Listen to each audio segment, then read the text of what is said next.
The Comic-Con that is a mile above the rest returns in 2013, and it's bigger than ever. That's right. Stan Lee's going to be at Denver Comic-Con this year. They also have George Takei at Denver Comic-Con 2013. Plus Kelly Hu and Will Wheaton. Friend of the podcast, Georges Jonty, will be there. So go online to denvercomiccon.com where you can buy tickets. Stay tuned. VIP tickets for Stan Lee will be available.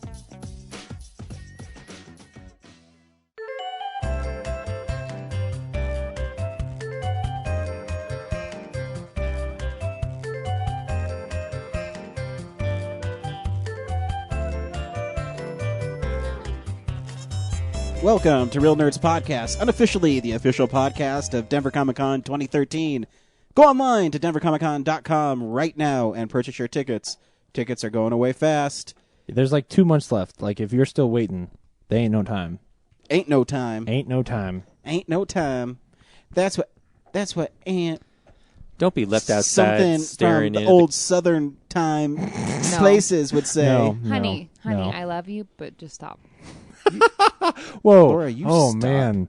Oh. I'll kick you off my fucking show is what yeah, I'll do. be careful. He's in charge of everything. That's yeah, right. but I run the house, so we're good. Yeah, but you don't run this podcast. This podcast is ran by me and edited by Brad and put up on And it's attended by me. Who are these people here, Ryan? I'm Ryan. To my left is Brad. To my right is James. And to his right is Laura. Yay, Laura's here, so she can make fun of me on my own podcast. That's all I do. This is all. The only Finally, reason someone we're5who here. can put you in your place. I know, right? I Well, I can't say realize shut I'm up, really the bitch, only because then I'll one get who in does trouble. it. Yeah, we've tried. It doesn't work. And I'm real good at it, so you guys are in Oh luck. my! These gummy bears hurt my teeth. Fuck. Why am I eating these? I don't know. And you didn't even ask me if you could eat my gummy bears. Because I'm a fat kid. That's why. Yeah. Gosh, just dig into my gummy bears whenever you want, James. I guess that's what we do here now. I bet it's driving Brad crazy. I bet he could just hear me like, oh. Can you hear him chewing the gummy Oh, bears? yeah. What's it sound like? He has a mouthful of dick? I'm not really sure what that sounds like, Brad, but I imagine it let's would. be fair, Brad. You know what that sounds like. Whoa! Now you're just You're being mean. picking on me? Hey, I'm It's he's fine an- when you're picking he's on an your husband, but now experienced filmmaker. Oh, okay. Oh. I did some favors to get where I am today. The sound part of He's the been- pornography was the He's worst. been Yeah. filming gay porn for 10 years. Brings back so many memories. He started as a Foley artist on porn, and there's a lot of. It's horrible. That was all right, but put some gummy bears in your no. mouth. That would sound more accurate. I don't think they should have Foley artists. If they don't get the sound recorded, they should just leave it out. If you want to hear things really clear, go on to tweakedaudio.com and pick any of their amazing earbuds. And when you check out, make sure you enter in Real Nerds as one word in the coupon area, and you'll get a third off your whole order. That's one word. Spell Real Nerds, James. REELNERDS. Heck yeah. So Tweaked Spoken Audio. like a third grader. I was really nervous, man. I know. I always like turning you guys on it to see if you can handle the host duties on me. I Boom. can't. Boom. Can you do it? Who knows? You know what we do every week, guys? What? We go see a movie. Yeah. And we broadcast our experience of that movie to the world through the power of the internet. Yeah. Well, to like 16 people, but yeah. Who cares? Those 16 people, we reach out and touch somebody with those. They thoroughly enjoy our company. They do. Yeah. Thank you, Laura. At least Don't my be wife such a is dick, supportive. James. See, she's after all of us. Now she's turned on me. She's turned on everybody. I'll swallow your soul. This week we saw Evil Dead. And to hear about Evil Dead, make sure you stay tuned to the last part of our podcast where we review that movie. Spoilers as well, so make sure you see the movie before you listen to our podcast. Well, stick around up until we do the trailer. Yes. And after the trailer, ooh, man, we're just going to talk. And then we do some really cool things here on Real Nerds Podcast. Really? Like what? We do. We get right into our fan mail, Brad, because without our fans, we're shit. Just Yeah. nothing but big old piles of shit. You're nobody without fans. That's right. People who listen to you and care about you and Right. write into you and And criticize you. Know what? you. And criticize you. Like And the tell London you to get over Film yourself. Board. Yeah. Review. The London Review. Film Review. Seriously, James, They don't get like over me. yourself. So I don't even know who they are. That's how stupid they are. And they think because they're British that they're better than everybody else. Oi, come over here and drink some of my tea. You know what? We have better TV shows than you. If you watch BBC, they're so much better. Hey. Don't make fun of British TV. Fuck British TV. Besides space. EastEnders Yeah. is really great. EastEnders is stupid. I've never seen EastEnders. Yeah, Mr. Bean. Mr. Bean. I like Mr. Bean. I like Top Gear, but I don't need to Really? I don't have to be, British show TV rammed down my throat. I didn't know you'd ever watch Top Gear. I do. Oh man, that show's great. It is a cool show. Oh, dude. See, Man. James, you just learned something new about me. Yeah, I didn't. You know what I You learned learn this something week? new every What's day. that? What did you learn? I learned that we're going to Starfest. We are Oh going yeah, to that's Starfest. true. We Man. were lucky enough to score a table because we were planning on going and just wearing our Real Nerds I shirts. know and we say, lied to everyone. We were saying Yeah. we're just going to show up. And Yeah. be like, hey, listen to our podcast, or like what we did last year, where we just bombed the tables with our business cards. But this year we are given a table. Ignore these. So, Starfest fans, Saturday, April 20th. April 20th, 2013, the Real Nerds will be at Starfest recording interviews with fans. and Denver Marriott Hotel. hopefully Denver Tech Center. Yep. Well, the Marriott in the Tech Center. Yes, Denver Tech Center Marriott. Oh, but there is a Denver Marriott. Yeah, he's right. So I know a large portion of Starfest is like cosplay. Do I have to go as Gwen Stacy? Is that a requirement? It is Yeah. now that you said Yeah, that. now you Yeah. said it. I mean, Yeah. that's the only costume besides like Wonder Woman. You But, just threw that out there like, do I have to? Yeah. Yeah, Now you have do. to. okay. Yeah, we I don't I have thought to about Wonder Woman. I require don't have it, a but black yeah, wig. yeah, so you I have a offered. blonde wig. Totally. Now we'll get that option out of our minds. You got to go. Yep. And Yeah. Brad's going to be a Starfleet commander, so That's you right. will recognize Brad Nice. at the Real Nerds Nice. booth. I'm going to beam to the convention, Nice. and you guys can drive yourselves. That sucks about that we have to drive.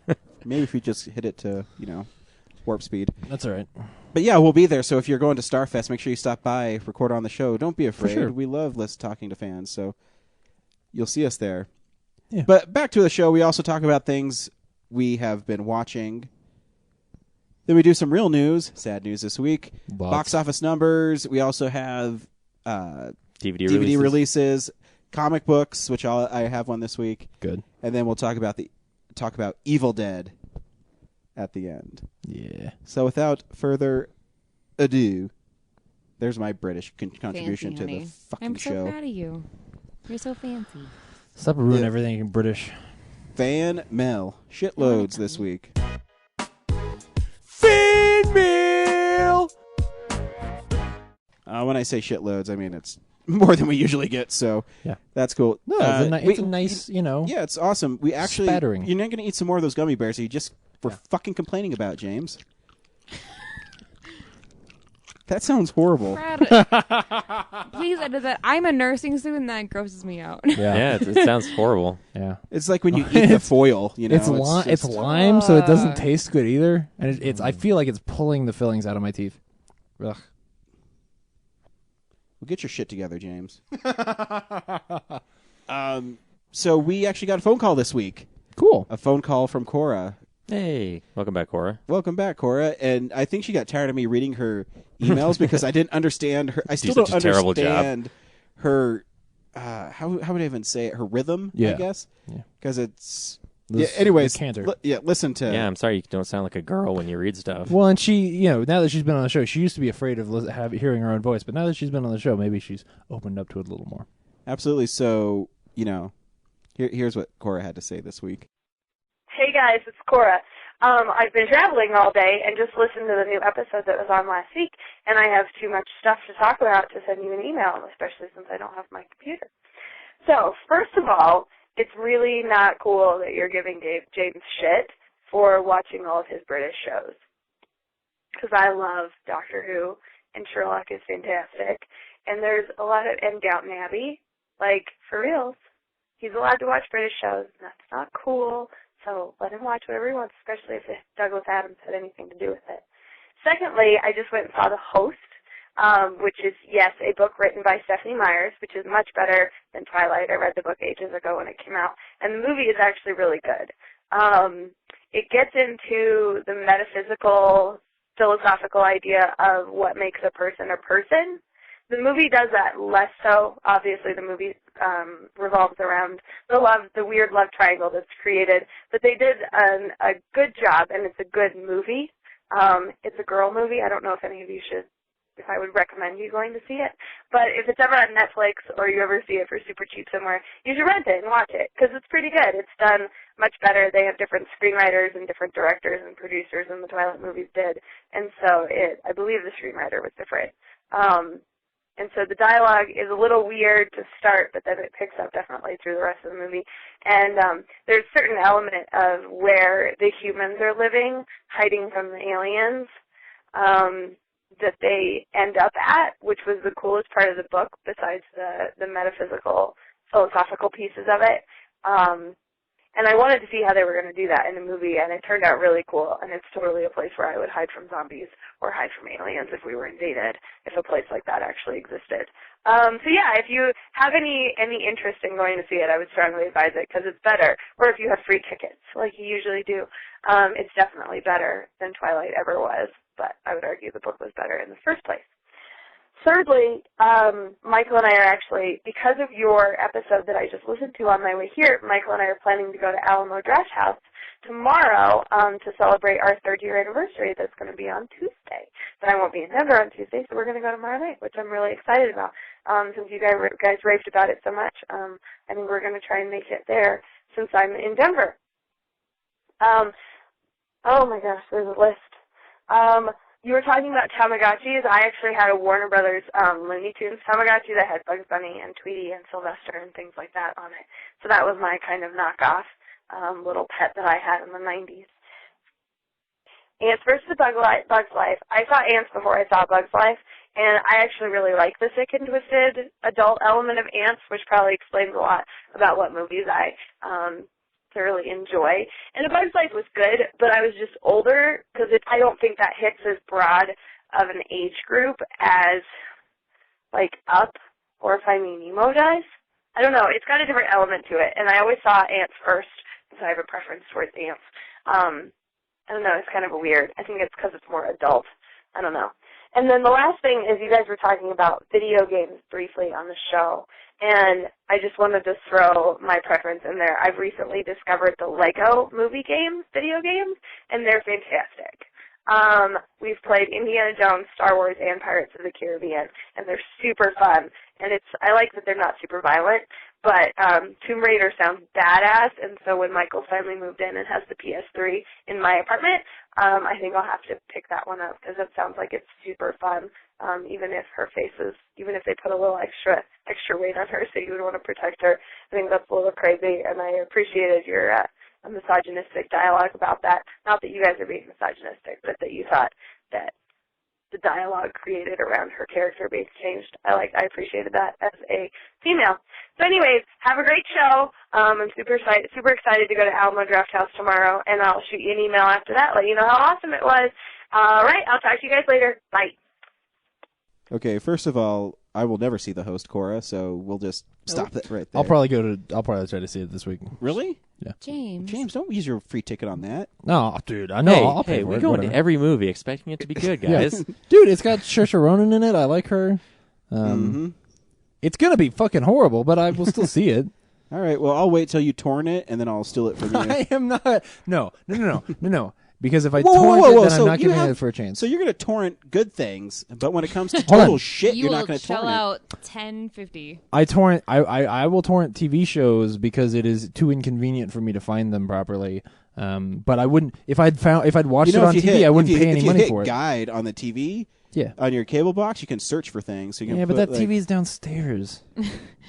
So First it's, world problems.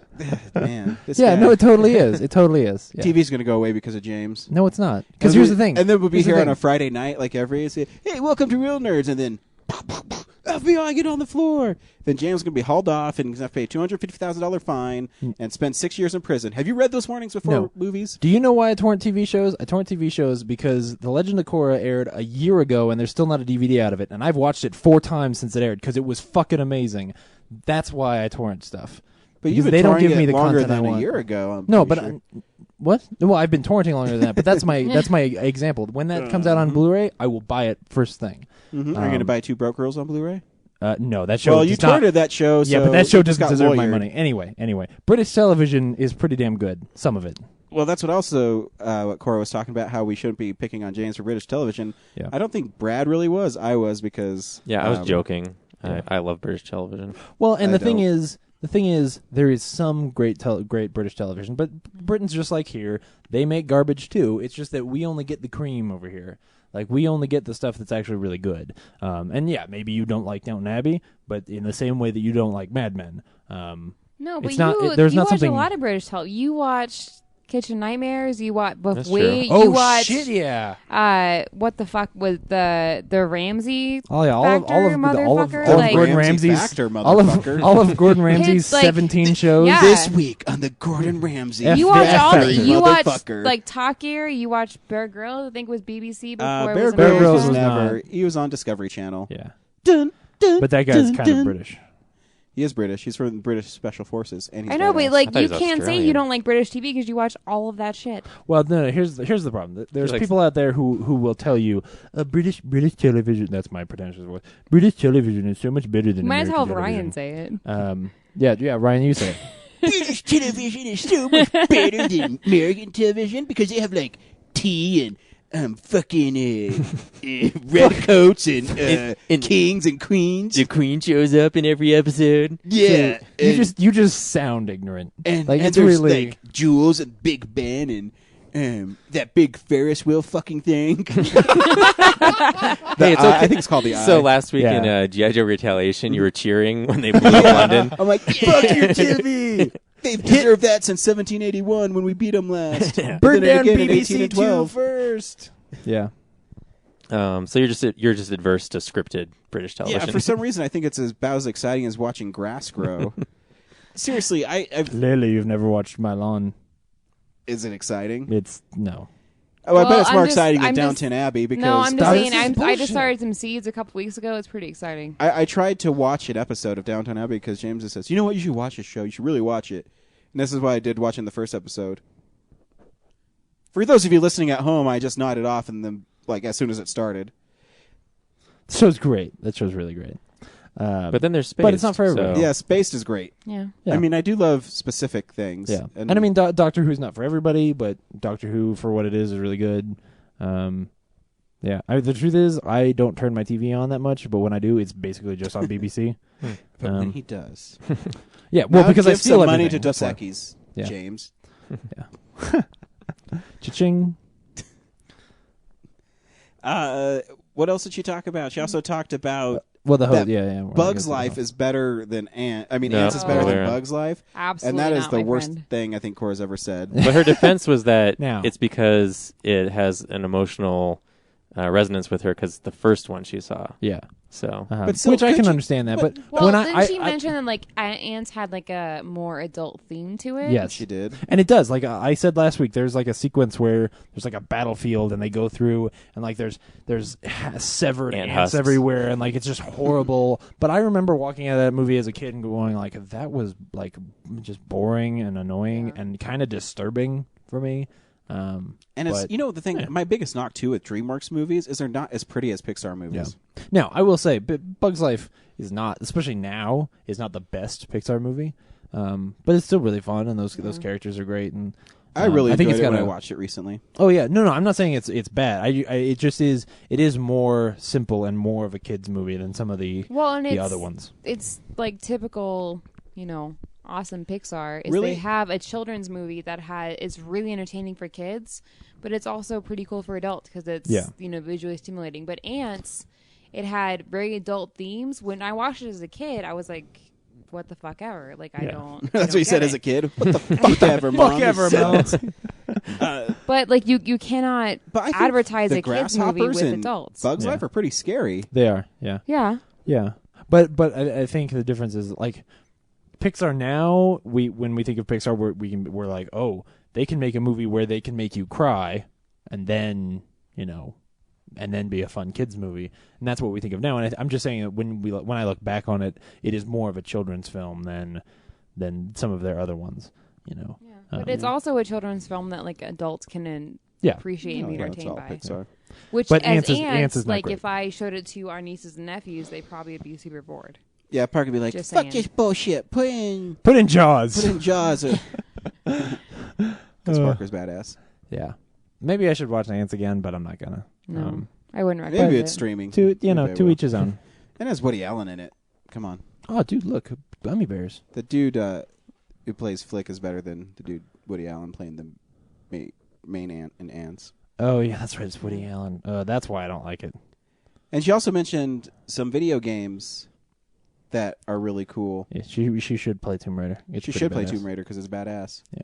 And I hope she enjoys Alamo Drafthouse for her and Michael's 3rd year anniversary. It's Happy Yeah, that is so. anniversary. Oh man, we were just there. It's that a place really is good great. experience. Actually, one of my friends from work came with us, and he said, "I don't think I'll ever go to another theater. Like, I'm so spoiled here. Yeah. Like, it's quiet. No one talks during movies. You have a waitress who comes and brings you beer. Like, what else can you ask for?" Yeah. Mhm. Yeah, and they're not really intrusive. Like every now and then, No, I think yeah. about it, and I'm like, now, okay, are they pulling me out of the movie because they're walking in front of me? And I realize, like, no, they're not. No, and I realized, like, I thought about it'd be an awesome job to get a waitress job there, but I could never. I'm so clumsy, So much. I couldn't do it. There's so much crouching. That's what bothers me. I would Yeah, go home no. and my back would just die. You have to like crouch and carry a tray and not spill shit, Yeah, which in the is- dark. Mm-hmm. Yeah, Yeah. which is kind of, you know, yeah, a lot to ask of a server. So yeah, So hats kudos off to the Alamo Drafthouse yeah. people.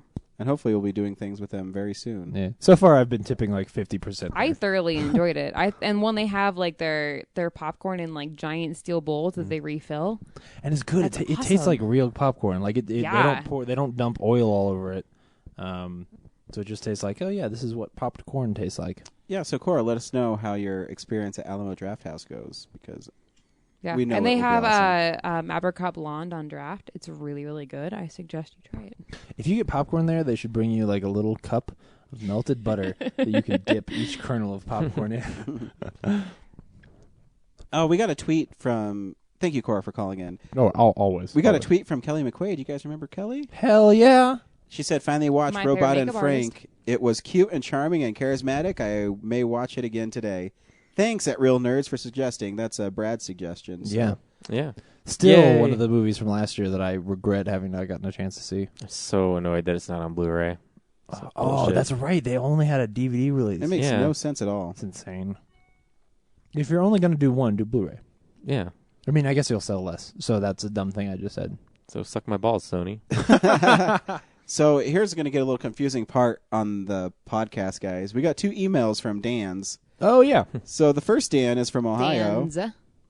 And he says, greetings. Despite your apologetic review, G.I. Joe, The Rise of the Cobra was an abomination. By far the worst thing I've ever seen on screen. Wow. Oh, what? And yet I found myself... Can you read it with his passion behind it?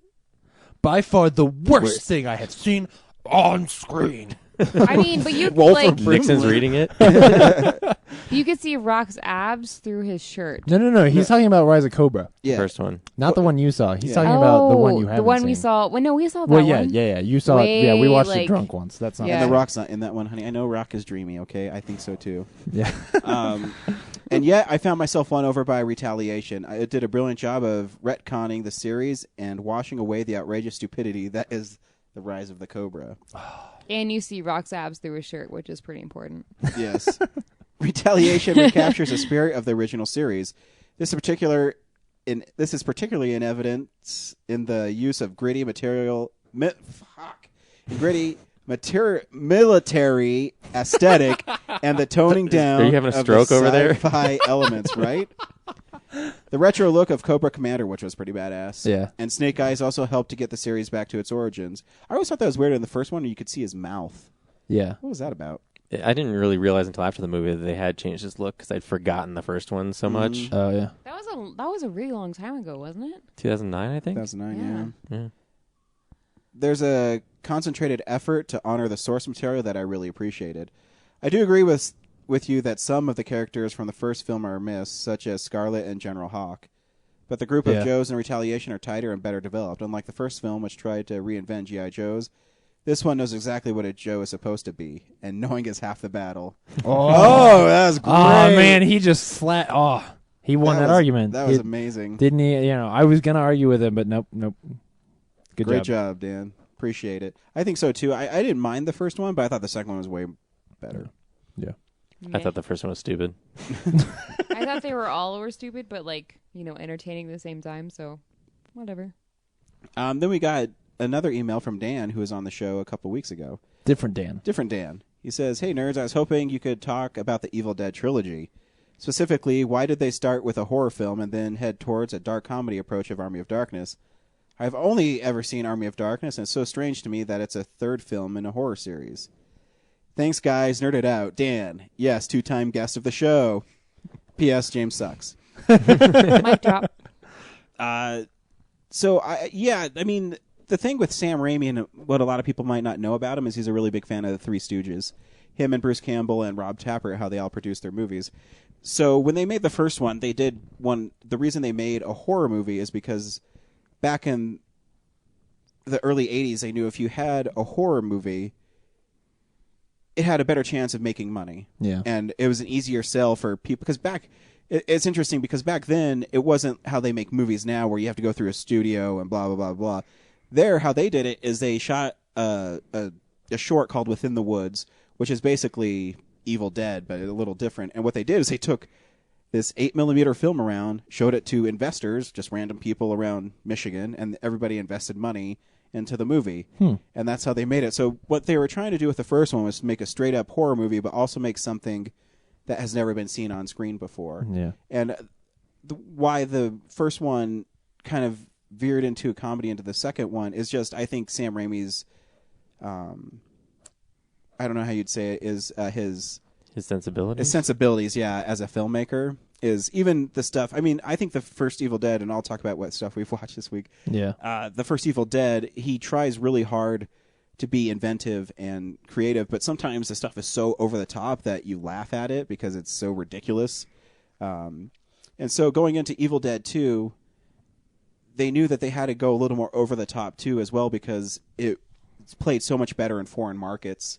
And the foreign markets, you know, they respond more to the slapstick and things like that because that's why Ash in Evil Dead 2 is alone for so long because they didn't have to worry about translating American horror and all this stuff. It's just a guy getting beat up. And so it just went to his sensibilities and, you know, all those guys are pretty goofy. Yeah. Well, and it played like when you leave Bruce Campbell alone for a while, like all of that physicality just naturally gets funny. Yeah. You know, when you tell him like, okay, pretend like there's a evil skull that's biting your hand or your hand is evil and all that stuff and just throw yourself against walls, like it just naturally gets funnier. Maybe funnier than it even would have been on the page when you wrote it. And two, the first Evil Dead was rated NC-17 before there was an NC-17. So that sounds it's basically familiar. rated X. Yeah. And so what Sam did with the second one too is what Mr. Raimi did with the second one is you notice that all the blood's different colors because he said, well, if I make the blood green, yellow, purple, and red, then they'll know that this is like a joke, but it still got slapped with an X rating. And so he couldn't distribute it. It's really crazy because Dino De Laurentiis, who is a big movie producer in the mid-'80s, wanted to release Evil Dead 2, but he couldn't release it under his company as with an X rating. Yeah. So the Evil Dead guys made Rosebud Pictures at the beginning, where Sam Raimi just put his camera in front of a rose blooming, and it's a totally made up one. It has nothing to do with anything else. And then when they made Army of Darkness, the original title was called Medieval Dead, and Medieval Dead, Evil Dead 3. But because they're all three owned by different companies, the third one was made by Universal, and they did not want it to be called Medieval Dead because they said no one's going to get the joke. And because it's not like hitting you on the head with the pun. Yeah. It's not terribly obvious.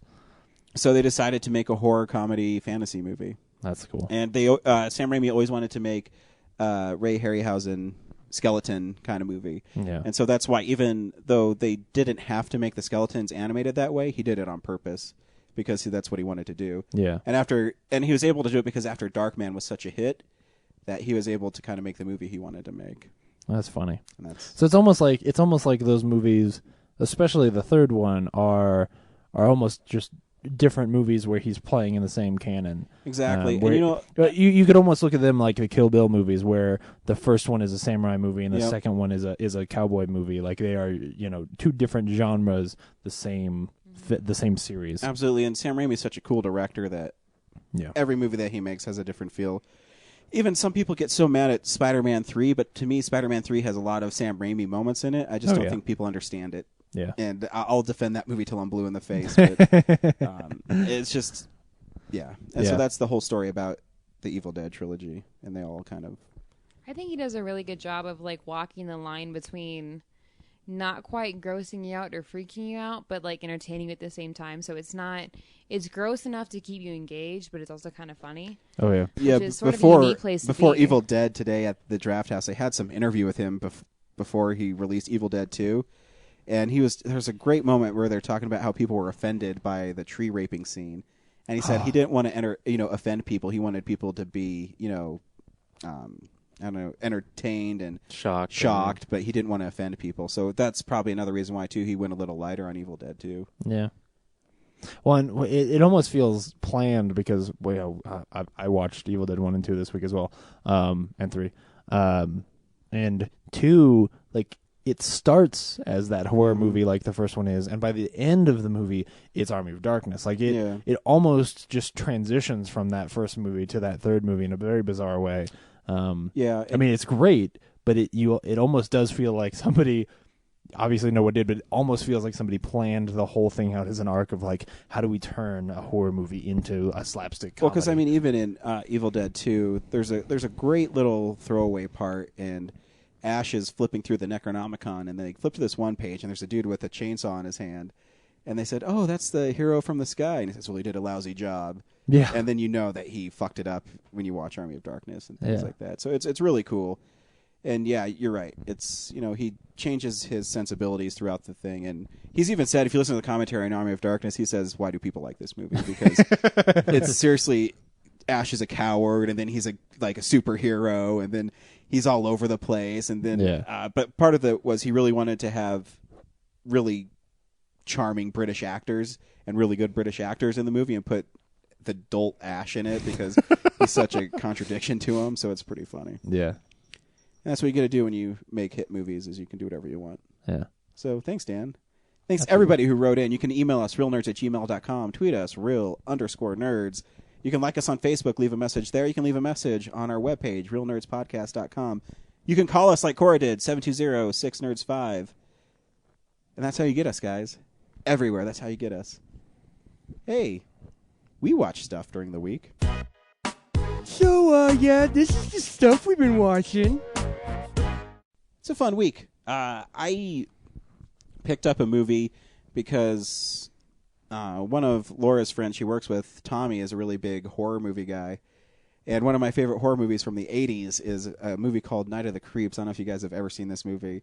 I've seen it on shelves. I haven't seen it. It's I didn't know it was such a cult movie.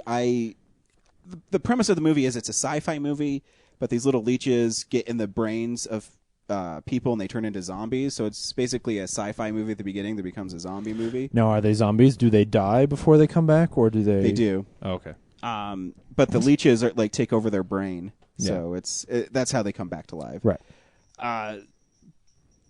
But the movie, it only grossed like $500,000 in the theater. Oh wow! And it stars Tom Atkins as a police detective whose girlfriend is hacked up like 50 years ago, and he kills the murderer and buries him in a backyard.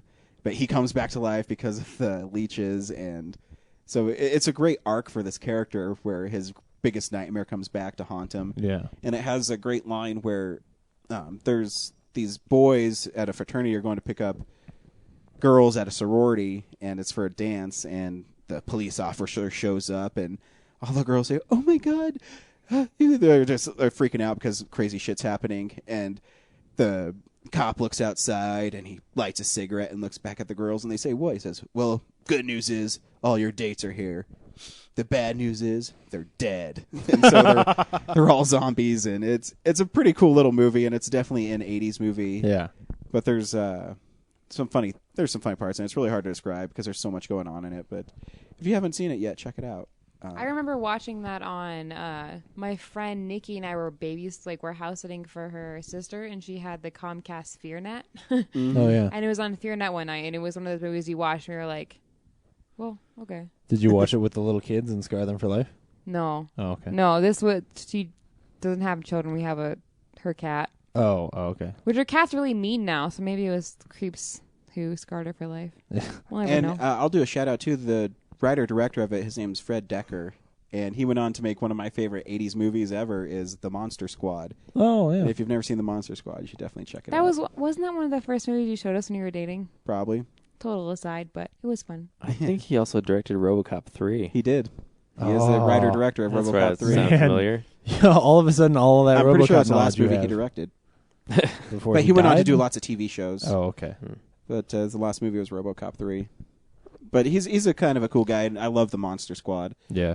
Night of the Creeps is pretty good, but Monster Squad is better. But there's a great scene where these girls are just washing their boobs in it for no reason because They're washing or watching? washing, Oh. getting Right, ready I for felt the like, date. how, like like, they in were just every- juggling them and Yeah. staring. They are with soap on. It's them. always Well, yeah, like, but- you know, women's locker rooms, like dorm communal bathrooms. Like Wh- all where the el- ladies are just like, yeah, we're topless. That's cool. Where else are you going to get boobs in the movie? Yeah. I suppose so. That's exactly why. But like, I don't know. And if you don't get boobs in the movie, how are you going to get an audience? Yeah, that's very true. You know. Very, very true. The second thing I watched was, I don't know if you guys have ever seen Silver Bullet. It's an old Stephen King. I've seen it on the shelves. It's an old Stephen King movie that's based on his novella called Cycle of the Werewolf. And it's a story of a werewolf that terrorizes this town over the course of a year. And it's actually one of my favorite Stephen King adaptations because, one, it's written by him for the screen, so there's some cool parts to it. But watching it again, I remember as a kid I loved it because Corey Haim stars in it with Gary Busey, and Corey Haim is a kid who's paralyzed, and Silver Bullet's the name of his gas-powered wheelchair. And so he's always, cruising around town. I'm like, man, I want a wheelchair like that. Not, when you're a kid, not thinking that being in a wheelchair would be the worst thing ever. Right, yeah. But Well, because he's perfectly... That's very insensitive. he was a healthy human being, but he chose to use his awesome wheelchair to get around. so you think it's cool to be in a wheelchair, Laura? No, I'm saying it's. It'd those be a bad thing to be in a wheelchair, is what I said. Yeah. And I No, was, you said it's the worst thing ever. It's not the worst thing ever. Oh, I see what you're saying. Well, fucking wife, yeah. dude. I mean, you could be watching G.I. Joe: The Rise of Cobra, Yeah. apparently. Or you could be watching The Host. Oh, in a wheelchair. Yeah. That might be the worst. Yeah, thing. in a wheelchair. Yeah, you could be in What a if wheelchair. watching is what put you in the wheelchair because you Yeah. I mean, paralyzed watching of The Host with stupidity? maybe some Sutter Home wine, that's probably the worst place you can possibly be. But anyways, the movie is still pretty good, but Yeah. it has seems like there's a lot of missing scenes in it. Huh. I don't remember. Of course, when you're a kid, it opens with a werewolf like ripping a dude's head off, so you think right away that's really cool.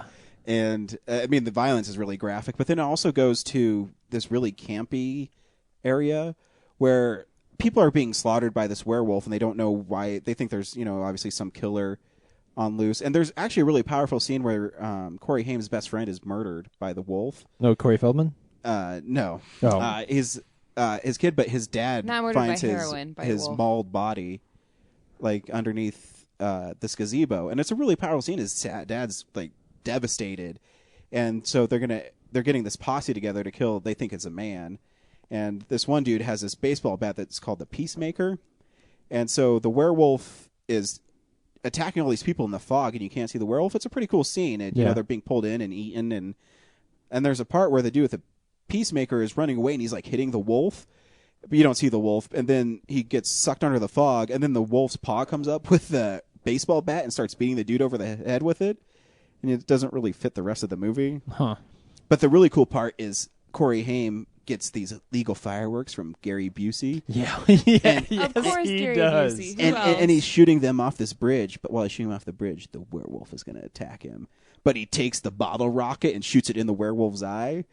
Oh. And so Wait, is he shooting them off the bridge to attract the werewolf? No, he snuck out of his house because he wasn't allowed to have fireworks because Oh. the town canceled fireworks because a werewolf was Oh, so killing this is everybody. early in the movie when they don't know about the werewolf. I Yeah. thought this was like the climax of the movie. No, so he's shooting him off, and the werewolf is stalking him. And as Yeah. the werewolf's running across the bridge, he shoots the bottle rocket in the werewolf's eye. Nice. And then the next scene is he has his sister go around town to see who's wearing a patch. Are you guys ever watch the movie? Do you I want me to see. spoil the movie Right. for you? Yes. So you know who's wearing the patch on his eye? Who? The pastor. And he's Oh, yeah, no. Yeah, and then he shows up at their house and they kill him. Oh, good. You know, So with a that's silver in bullet. it. Yeah. Oh, okay. Oh, It's like gotcha. a solid ending. Yeah. I thought that it was just like the end of the movie was Corey goes out to a bridge and is like, I'm going to light these fireworks and have some fun because, yeah, fuck it. And that's the end of the movie. Yeah. Oh yeah. shit! I'm attracting werewolves. There's a werewolf running around. He's like, well, at least I can fire these fireworks that Gary Busey got me, and then I'll smoke up. It'll be great. Something. I watched all the Evil Deads again. Me too. We already kind of talked about it. Yeah. I love those movies. I think there's some of the most inventive filmmaking ever. And I mean, there's just little shots in Army of Darkness when Arthur points and the camera like spins with him. Yeah. And there's this little thing. And I'm watching it. I said, this movie would actually be pretty cool as a 3D conversion because there's lots of little moments that point at the screen and there's things that are coming at the screen. Yeah. But I love that movie. It's always been my favorite movie. And I don't. I was talking to James about this earlier, Brad, because me and you, our favorite movies are ones where people might not like them. Ninja Turtles and Army of Darkness. And I don't know why the movie just connects with me so much, but it's just something I totally enjoy. And Yeah. I could watch 100 times. Do you ever wonder why Turtles would always connect with you? Is it just because you liked them so much? Or Yeah, I definitely liked him as a kid, but there's some point in high school when I revisited it, and I saw it on a different level, I guess, at that point, and it just resonated again. I guess, I don't know. I maybe it's my personality where it's that kind of goofy, not serious, but I don't know. Yeah, I feel like it's something you can't explain. Yeah, it's... Oh yeah, I mean It's- it's something that like because even yes, mine is Raiders of the Lost Ark, and that is obvious. It's an AFI top 100 movie. yeah, like mine is a movie that everyone watches and goes, "Oh, this is one of the best movies of all Yeah, time." when you sometimes you say, I love Army of Darkness is my favorite. What the fuck is Army right, of Darkness? exactly, yeah, exactly. I don't know. Well, like I feel like because my favorite is Night Before Christmas, and I'm not a total emo kid, but like I can't explain why. Like it just every time I watch it, like fulfills me in a way that I can't. Right. I mean, don't that's what know. I was going to say. Is No that movie even has. even I Raiders of the just- Lost Ark, all it is. there's stuff in that movie where I just can't put my finger on it, but everything about that movie is just right and like Yeah. like It works speaks for to you. speaks to the sensibilities of, the things that I love the most. And I mean, a long time ago, I wrote an article about my favorite villains, and I talked about Belloc because Belloc taught me as a writer what villain should be.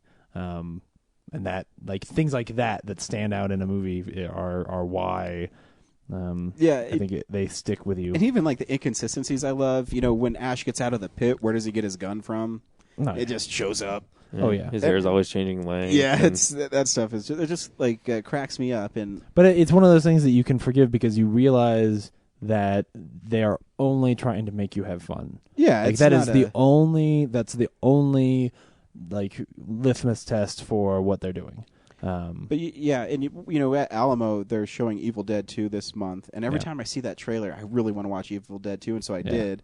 And it's just a great movie too. I think it's 100% on Rotten Tomatoes if I remember right. Really? Yeah, it's because Wow. it's such a zany movie, and I don't think you can Yeah. not watch it and enjoy it. And actually really impressive, like, because I rewatched it, and I'd seen it before, but it had been a long time, and I'd forgotten about, like, that whole ending sequence when the big face and hand come through, and you're like, holy shit, this is a huge animatronic that they built to, like, attack, like, the rest of the movie looks fairly cheap, and then that happens, and you're going, whoa, this is where all the money went. Yep. Like, it's crazy.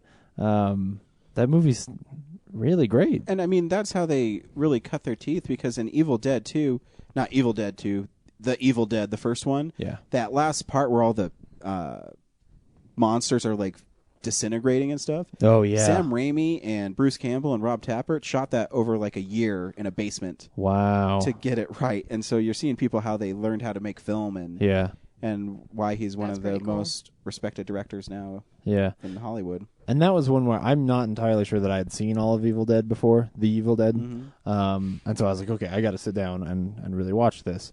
And I realized that movie, like, yes, there are things about it that are hokey, and like there were definitely moments where I was like, oh, this is that Cabin in the Woods moment. Like this Yeah. is the thing Cabin in the Woods was making fun of. So as soon as the movie starts with kids in a car, I was like, oh, yep, I know this cliche. With the one slutty girl and the one guy who's like he reads a lot of books and he has glasses. Yeah, no, it's all there. But there were things like having the one girl, or the one sort of possessed demony thing that's in the cellar, being able to pop up and just comment on what's going on and like just taunt the other characters. Like she's not even necessarily a threat, but she is just present, and it's so interesting. And isn't it crazy too? Because Dan mentioned in his email where in the first one, she is taunting him, and then the second one it's I'll swallow your soul, I'll swallow your soul, I'll swallow your soul, and it's way different and tonally, but still for some reason, I mean, I think there's parts in the second one that are actually pretty creepy. I think Yeah. the Henrietta when she's flying around is pretty well done. But the first one has some moments where they're definitely going for scares. There's gore in there that I like the pencil in the ankle Oh, yeah, still that's fucking messed me brutal. up. Like it's something about the way it's edited, not even just the practical effect, but something about the way that it's edited when all of a sudden they cut to, And, like, it going in there the and digging in, grinding into the man, it just it stuck with you. Cool, and I'll segue right into you, James. The last thing was The Walking Dead ended. Yeah, And it did. Brad, have you watched the finale? I have not, So we no. can't talk too specifics, but the thing, I thought it was a good episode, but it didn't feel like a season-ending episode. no, it doesn't. It seemed it was in the middle. Especially like a Walking Dead season episode where like all the finales leave me wanting I to don't know. watch it some more. And I mean, Yeah. obviously I watched it. I still think it's a good show, but it just Yeah. was, It was a weird place to stop, and especially because it was The too jail- honky dory almost. yeah, well, in the jail, everybody was so excited about the jail because of all the things that happened there, and then when we don't finish the jail at the end of the season, it Oh, fuck you. feels like what? Oh, I did sort of just spoil that a little bit, but it feels a little anticlimactic. It feels Brad, like I'll never forgive oh, you. we're Dick. still here. But yeah, I don't know. The thing with Carl, the thing that happens with Carl, Oh, I it's think is awesome. the best moment of the season. I mean, really, I think it's, Carl's character has been really good this season. Yeah, And I think, too, with Andrea, it's just whatever, because yeah, I Her hated her moments in character, this so- episode She's are a pussy. And the thing is, I feel like the show is. I am wearing a little thin on the show in that I think it is starting to become like the book where it is being less character centric and more plot centric. Mm-hmm. I don't see them focusing on characters as much as they were in the first and second season. I agree. I mean, yes, there were great episodes like the one where we meet back up with the guy from the first episode. Mm-hmm. That was great, but it just keeps leaving me a little bit wanting on these I characters agree. And I that think, I like. I just want to spend time with them. I think they should really start refocusing back on, I know it's an ensemble, but with Rick and Carl, because Yeah. that's what I'm really missing from the finale, Yeah. is they went away for 20 minutes and said, I want to see the growth in Rick. I want Yeah. him to, I mean, he did, but I want to see it. I don't want him to say, oh, I took all these people. It was certainly not as good as the season 2 finale. No. Like the whole thing, they did Shane so well that this really felt almost middling, honestly. I agree. Yeah. Well, and especially like the dissonance between, Carl and Rick, that I feel like they kind of like they should have done more on that, Yeah. because Yeah. there's so mean, there's- much there to lead on that they just were like, oh look, Yeah. The scenes play more to theme than they do character. Oh, Like absolutely. that confrontation between Rick and Carl is more Mhm. about like this is where we're going with this than it is this is where we are. Mm-hmm. yeah, I agree. But something else ended this week, and it was fucking fantastic. Justified? Justified ended this week. I was going to say Roger Ebert. That been fucked up. We'll get Thumbs there. down. That's awful. Yeah, so Justified. I think this may be my second favorite season of Justified. If you aren't watching the show, Season 2? again, season 2 is the best season of that show. Oh, I was making a joke. The what? Nothing. Go ahead, James. Oh, so, you were saying because it's season 2? Yeah. Oh no, it's season 4. Yeah, no, I'm just kidding. Anyway, if you're not watching the show, you need to be. It's my favorite show on television. I think it's the best thing on right now. It's better than Walking Dead. Fuck you guys. fine. I saying that. didn't mean you guys. I mean the people out there who are like, no, I can hear. I can Wait, hear what do them. the people do? They're going. That means Walking Dead is better than Justified. Yeah. So if you're ever walking, Brad, and you go, that means Walking Dead is better Yeah. than Justified. Yeah, and I'll just trip you if you do. Is it better than Breaking Bad? Oh, Ew, What'd you you just say? I love it more than Loser. Breaking Bad. Is it better than Mad Men? Yes.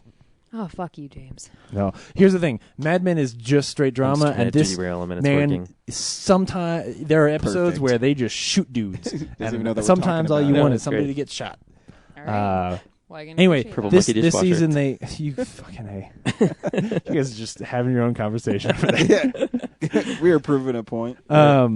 So this season instead of having like a main villain this season, there is this mystery. It was sort of a cold case season, and they handle it, I think, really well. So throughout the season, there is this guy who brought cocaine to Harlan. Patton Oswalt? No, Patton Oswalt is great though. Patton Oswalt shows up this season, and it feels like he's been there the whole time. He plays Constable Bob, he's got a go bag, and at some point we see what's in the go bag, and it's great. Wait, what's a go bag? Is the go bag full of GoPros? No, the go bag is just full of guns. And at some point, Patton Oswalt gets to just shoot, highfalutin, living in a big mansion, wealthy people, or he shoots at them. Does he get to shoot famous bulls? No. I'm trying my hardest to derail him. It's great. It's one or the other. But anyway, it's been fantastic. When they kill people in this show, it's great. It's like all of a sudden Raylan will just shoot somebody, and you're like, yeah. Because I've been watching it with my folks because I turned them onto it, and we all love this show. And we will watch it, and somebody will get shot real good, and my folks will actually say, "Hey James, rewind that real quick. I want to watch that again."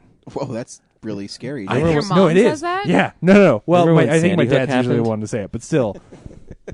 Did not just do a Sandy Hook. I was gonna say, Mom, I don't No, have that in my heart. you I didn't make a did joke. not. I said, James is all like, yeah, guns are awesome. I was like, oh, remember Sandy Hook? No, I wasn't. No, they are. Too soon, bro. There is Too this- soon.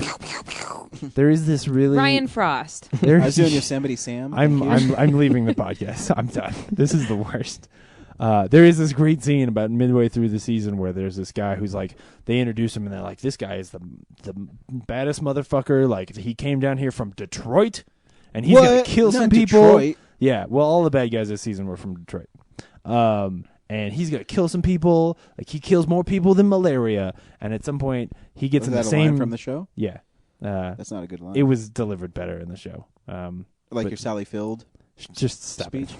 it.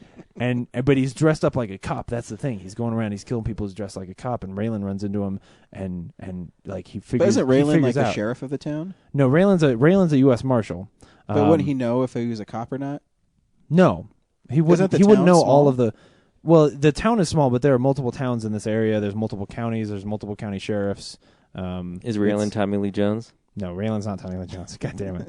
Anyway, he shoots this guy, and then there's this great moment He where doesn't care.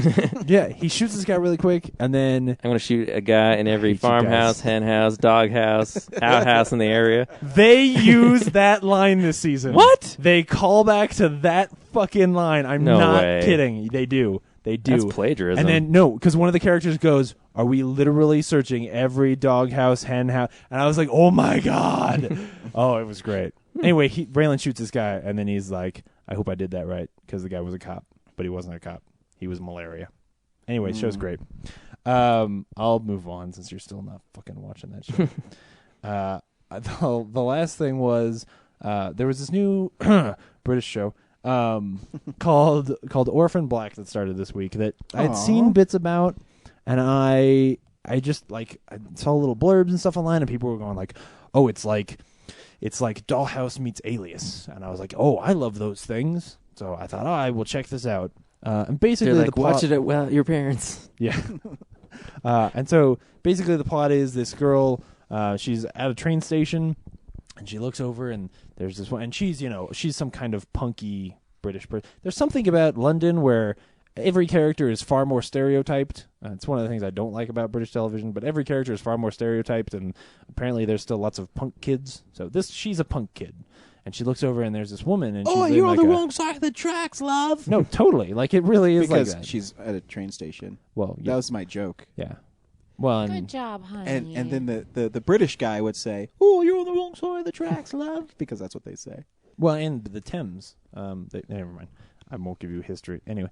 And she's looking over at this woman, and this woman's like taking her shoes off, and like she's in a suit and stuff, and you can tell like this woman's gonna throw herself in front of a train, and she's like the punk girl is walking closer and stuff, and as the woman turns to jump in front of the train, The punk girl rips out her guitar, plays a power chord, and it blasts her from the jumping in front of the train. Yes.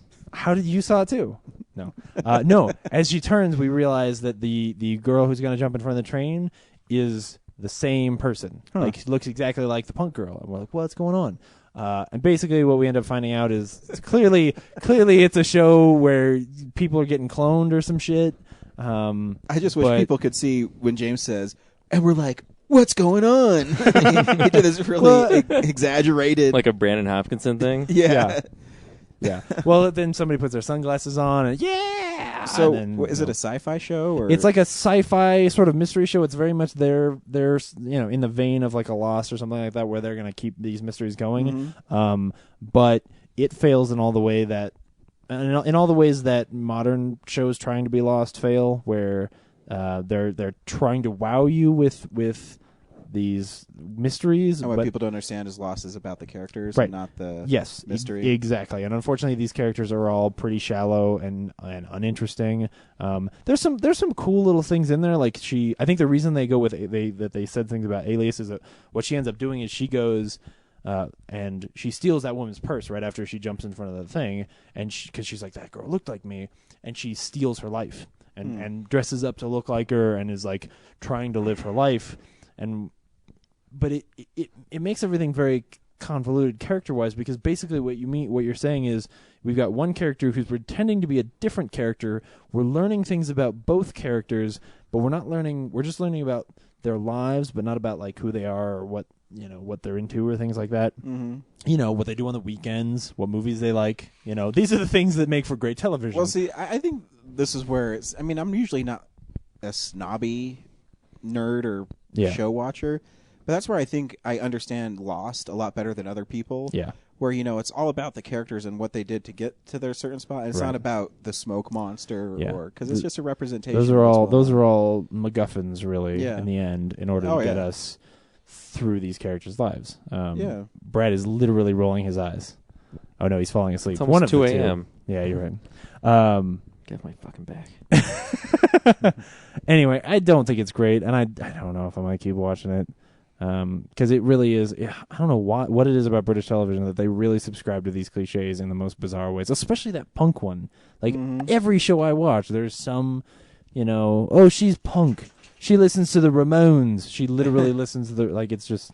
You wonder if there's still punk people in Britain. Have you been to? No, I have no idea. Maybe there are, but they come across as really cliche when they're written, and I see them all the time.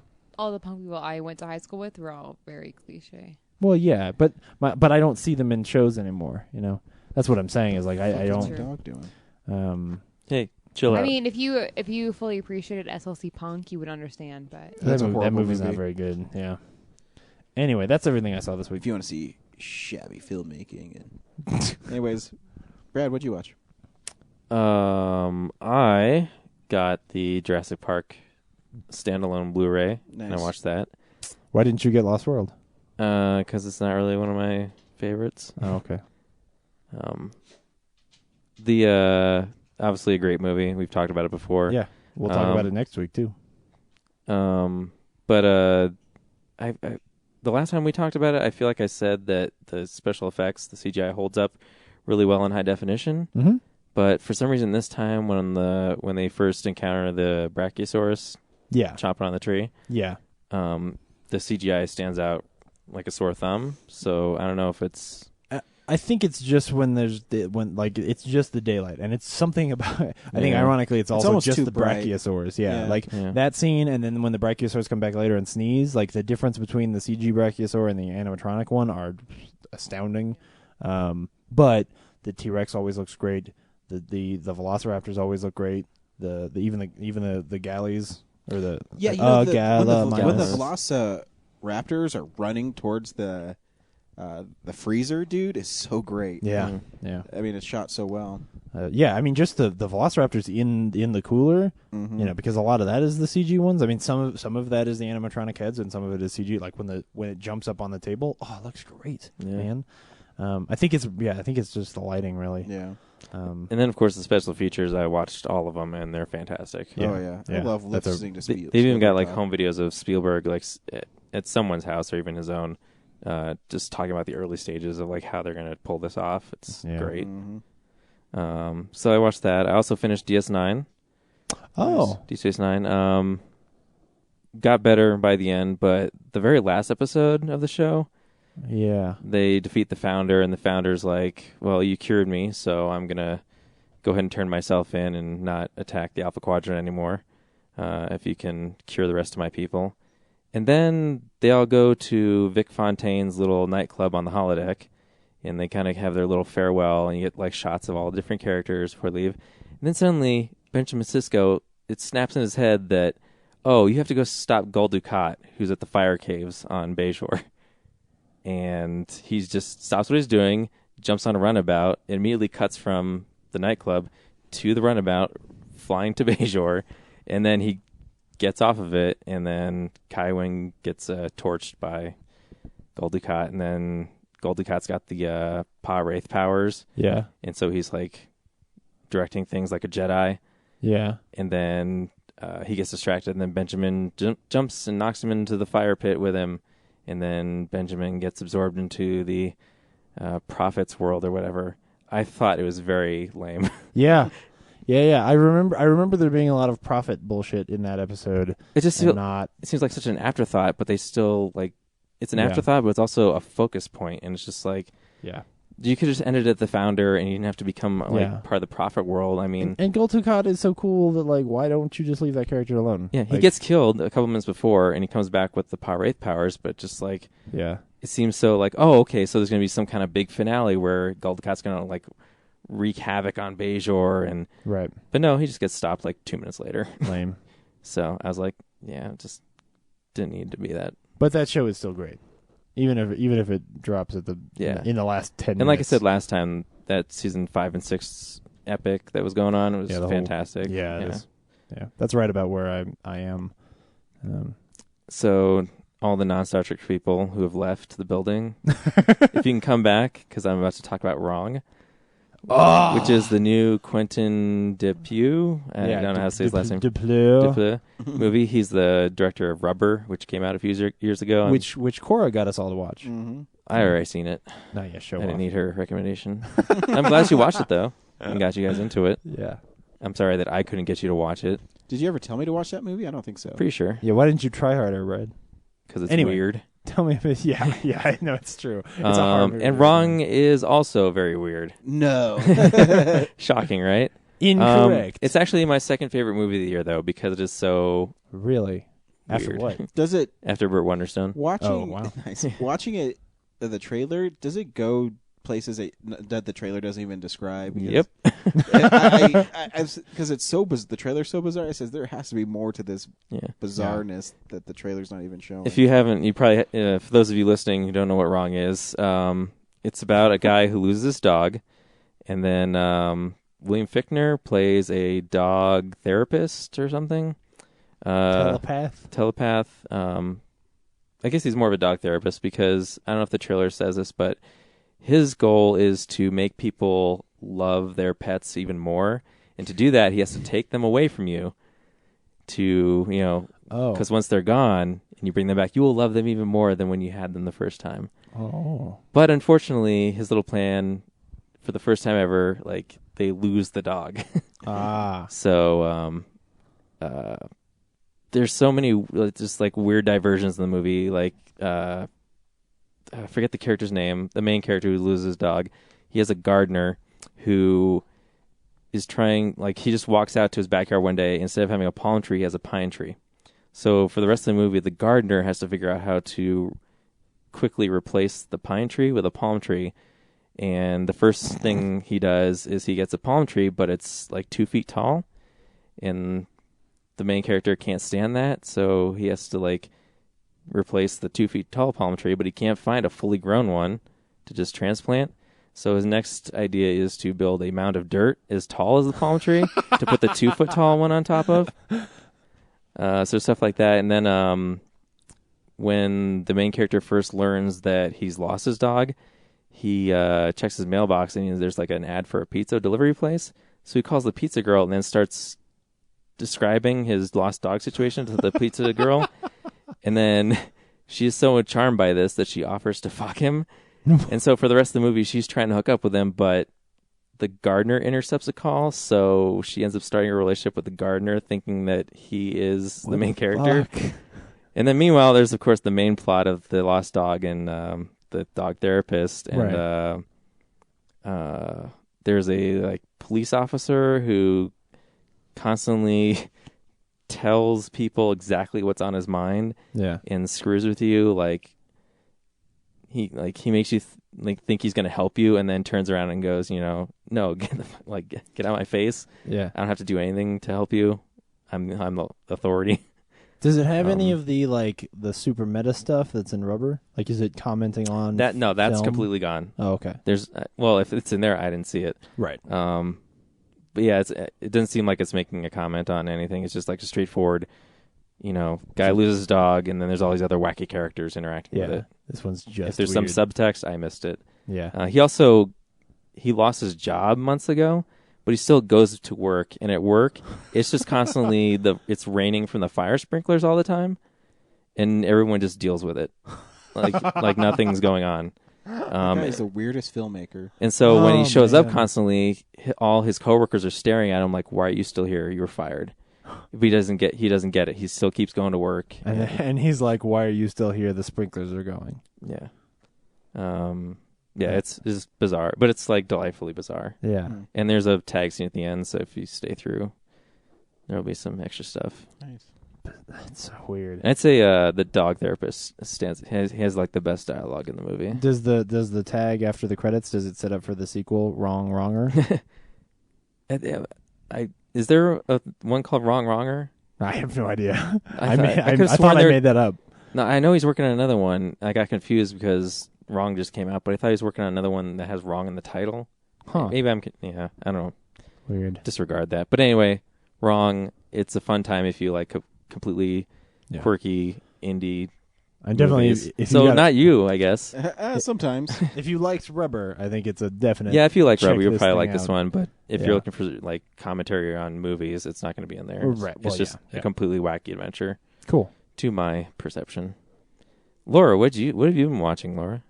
I'm a nursing student, and I work 25 hours a week, so I don't really watch much. So you've been watching medical footage, A little bit, surgeries, and deformities, I and don't Yeah. want Not to. anything you want to know about. No.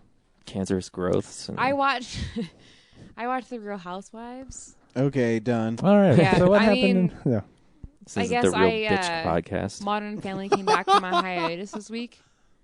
Yeah. Modern Family is fabulous. I only started watching it last season, and Yeah. I really I think I'm gonna buy all the seasons. It's I've still Awesome. never even tried it. like this. Brian, have you watched it? Is it actually No, shit? he doesn't Shit? watch it. I've watched a couple episodes. They're pretty whimsical. I don't know. Yeah. I'd have to sit down and really watch it. What though. defines a modern family? One of them is gay. That's it. All you Yeah, gotta have a it's gay just- person, and then it's you've got a it's modern like family. The One of Office, one of though. them's divorced It's and- people Yeah. are filming a documentary about these families. Do they know they're being filmed? Yeah, so they have interviews and stuff. Yeah. It's basically the same as The Office. didn't but know it's with that. families. Yeah, I didn't know till Laura Yeah. started watching it. Huh. Never I heard don't of know, that. It's really awesome. Huh. Every episode, I've only started watching it recently, but every episode is super funny, and I don't know. I feel bad being on the podcast all I watched. That's Yeah, all right. you should. It's okay. Shame on you. Sometimes we watch one If thing. you guys ask me about I mean, I work. disorders of the renal system, I can talk all about Yeah, it. But that sounds fun. unfortunately. No. Please don't tell me about. yeah, my but disorders. Modern Family, Raising Hope. Raising Hope is another show that doesn't get a lot of play, but it's really, really entertaining. That's all I got. Let's pay those bills, boys. My man spider sense is tingling. Hey, look, it's Man Spider. How's it going, true believers? When I'm swinging through Colorado and I need comic books, I head to Arvada, Colorado, to Colorado Coins, Cards, and Comics. Oh no, the teal troll is attacking me. My son's in danger. Will no one help him? Oh no, it's Man Spider. Colorado Coins, Cards, and Comics, the whips the competition with great deals on back issues, 50% off, hold slot, 20% off list price. You want sports memorabilia? They got that too. Where are you going, Man Spider? The teal troll still has my son. Here's web in your eye. Oh no, I'm bested by Man Spider again. So visit 6700 Wadsworth Boulevard in Arvada, Colorado, and tell them the Real Nerd sent you.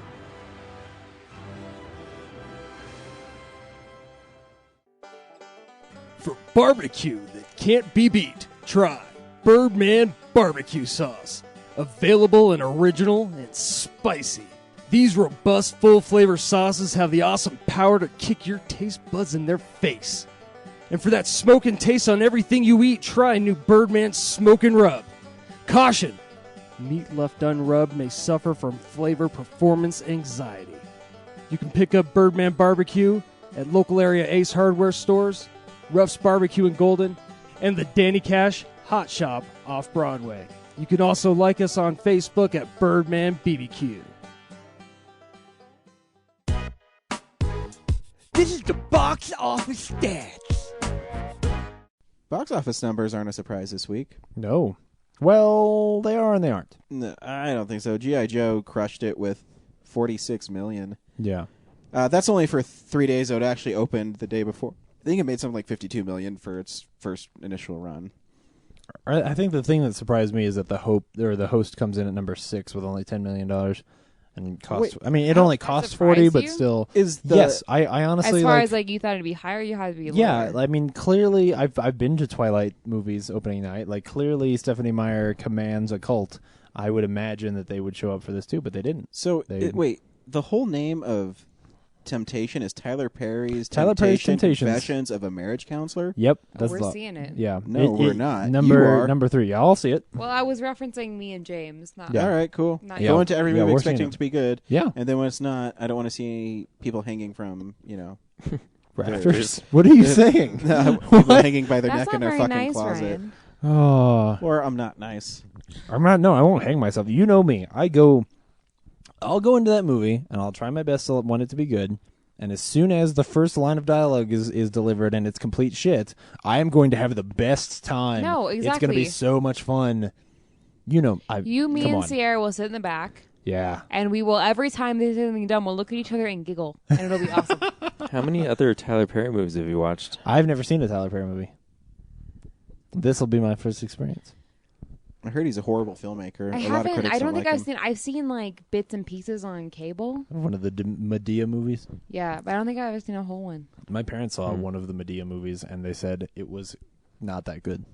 Which, like, I saw that he is like one of the highest paid actors. Like, he makes a shit ton Well, yeah, of because money. movies cost probably $20 million, and they always make $40-50 million. So he's always Yeah. making I money respect on the hell out of him as like a business person. Like he has turned a stand-up thing he did where he dressed like a fat lady into an empire. Kudos, but, yeah. You know, That's pretty awesome. yeah. Anyway, G.I. Joe. Yep. I don't know. I like seeing movies like that sometimes. So, is there anything we're going to be buying on DVD or Blu-ray? DVD releases and Blu-rays. I don't think so. It's Not a very light much. week. Yeah. Hyde Park's on Hudson, which won an award this year from the Real Nerds for most surprising hand job. That's right. Congratulations. So that's Yeah. going to be on the sticker, like they put, the Academy Award. It's actually it's on. I go Actually, to Best Buy awarded and turn one the back nerdy. over. I'm like, hey, I said that. the Boss season 2, which if you're one of those people watching Boss, I thought I got canceled after one season. I didn't realize I had 2 seasons. no, yeah, I hear nothing about it. I have some friends who watch it, but I haven't heard nothing about it. I saw one episode, and Kelsey Grammer was good, but then everything else was like cliches of every other premium cable show I'd ever seen. Yeah. Father's Day is getting a re-release this week. Brad, your favorite movie of last year. Yeah, go A buy it. re-release? Yeah. So apparently everybody bought all. If the you don't want copies. the Ironically, it soundtrack says and the- 2011 on the top. Yeah. So the What, so Brad can buy it again and give him an extra $5 or whatever? well, no, this one, Brad. gonna- how much? I'm gonna You buy- paid $30 for your Blu-ray, didn't you? Yeah. Well, That's this one, unfortunate. this one's only 15, but this doesn't one's- have any special Yeah, features. this one's just the movie. There are no Yeah. special features on it. I Brad have a got full disc soundtrack. on I have a Blu-ray. I have a DVD of it. Yeah. I'm all How covered for the Father's Day. How special are you? Yeah. Fuck Speaking you guys. I'm of, going to buy extra copies and hand them out at the... It's for Christmas Comic-Con. next year. yeah, you didn't buy that thing Oh, you did yeah, I'm this totally week, going to buy you but- for Christmas. But you did buy. Oh God, no! Please don't. I don't want that in my. I'm going to Blu-ray buy some for your parents, too. Hey, No, Yeah, don't do that. no, please don't. Oh my God. oh, boy. Some presents from James's friend. Oh, no, you'll give it to my parents for Father's Day, and they'll think it's for me. Like, oh, funny. oh, Here, James Mr. got us Hart. this movie for Father's Day. Oh man. This is James's favorite movie from last Christmas year. card. That's what the Hart family likes. Yeah. Here's the thing. My mother, after seeing Step Brothers, she has Oh, taken God. this oath. Right. Why did she watch that movie? I don't know. I love Step Brothers. She has taken this oath that when she starts watching a movie and she can tell it's just going to be stupid male humor and it's going to gross her out and she's going to regret having watched it, she turns it off.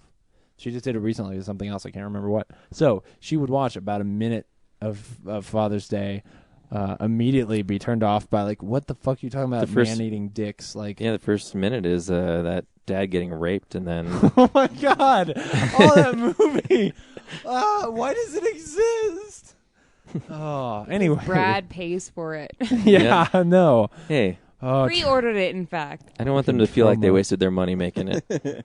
Well, they did. Brad, maybe they should feel that way and learn a lesson. Yeah. No, I want them to make more funny stuff like Father's Day. Man. Hopefully they'll make Mother's Day. Oh, all right. Nicolas Cage has a movie coming out this week called Stolen, which no one saw in theaters, and it's like the 26th thing on the list as far as people buying it on digital bits. So clearly nobody gives a shit. And they're re-releasing the DVDs of the #1 Ladies Detective Agency, which was a really great show that HBO did. So the best thing coming out this week, as far as I'm concerned, is a re-release of an HBO show. I was looking ahead on digital bits. It's going to be kind of light for a few weeks, at least for me. Yeah. Well, that's okay because I've bought a lot of things lately. Yep. But we'll keep telling you each week. Yeah, each week. If going there's on. a shark movie in there, we'll find it. Absolutely. Or something about a Sasquatch, some kind of sex Sasquatch movie. There's plenty of 3D porn movies on the list. Hogan. No, there were a lot of Richard Simmons movies on there. A lot of like Richard Simmons, Boogie Down the Pounds or whatever shit. Oh, I follow him on Twitter. He is so positive. Oh. Everything. I'm not even kidding you. Everything he says is so uplifting. Yeah. I high and clear, you should follow him because everything is like, this day is I fed my hummingbirds today. Like, Richard Simmons. Awesome. Can you do your Richard Simmons again for me? Nope. so one of those lightning It's in a bottle. awesome though. Buy his DVDs. He's a nice guy. Richard Simmons tweeting to the oldies. It's a DVD re-release of a movie from the 70s. It's not. No, I guess you're still people in the 70s losing weight just like they are now. So I guess it works. But yep. Unspool the real news. It's real news.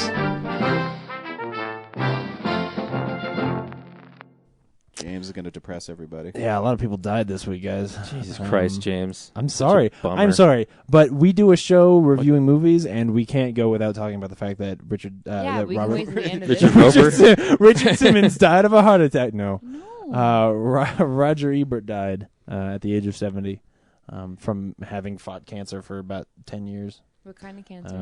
I don't know. Lots. Was it All of the thyroid? cancer. Thyroid and his Yeah, jaw. He had his it was jaw bad. removed. Yeah, he hasn't had a jaw for 7 years. The guy has just been writing, which is inspiring if nothing else. I mean, I didn't always love his his reviews of movies. I didn't, my uncle reminded me that he would do this thing where any movie that was filmed in Chicago or set in Chicago or based in Chicago, he would give it an extra star, which to me is just stupid. But okay, whatever. I was watching his review of Batman Begins today. Yeah. And that's immediately that's what he leads off with is he just describes they took, Chicago, a regular just film set, and they built it around Chicago and just it was totally unrecognizable. It was great. And I was like, but what about the characters and stuff and development? Well, and that's what's so strange about it is that he is this guy who, I mean, you would read his reviews and he would write 6-7 page long reviews about movies if he felt it was necessary, and they were fantastically written and really Eloquent. delved into what movies were about. I mean, like I said, I didn't always agree with his take on movies, but He also, when Friday the 13th was released, told Betsy Palmer she should be ashamed of himself, and he put her address on his TV show so everyone can write her hate mail. yeah. So, you know what? See, Fuck that guy. Here's the thing. I agree with you. Like when he got stubborn about shit or just mean about things, it wasn't very good. Oh, no, I used to watch the show all the time, though. Yeah. At the movies, I love that everything. show. Everything he would say about video games was horrible. But he would also be mean to Vincent Gallo made this movie where he had his girlfriend suck his dick. Brown Bunny, it's called. And Roger Ebert. I've never seen the movie, but Roger Ebert. Yeah, whatever. No. He knew a lot here's about why. it, didn't he? No, because I know this story. He had to write a paper on it. It was his dissertation to get his English degree. Roger Ebert gave it a horrible review, and Vincent Gallo was like, "Oh, this from the guy who directed what was the movie that Valley of the Dolls or something." Valley of the He Dolls, wrote the yeah. Valley of the Dolls. Yeah, He wrote the Valley of the directed. Dolls. Yeah, and so Vincent Gallo throws that back in him, and Vincent Gallo called him a fat fuck, and just was just horrible. Well, that's uncalled for. Yeah, that's not a review of the movie. No, exactly. And Roger Ebert wrote back, and he was like, "Here's the thing: you may not like Valley of the Dolls and all of that stuff, but." And I may be fat, but someday I may be thin. You're always going to be the director of Brown Bunny.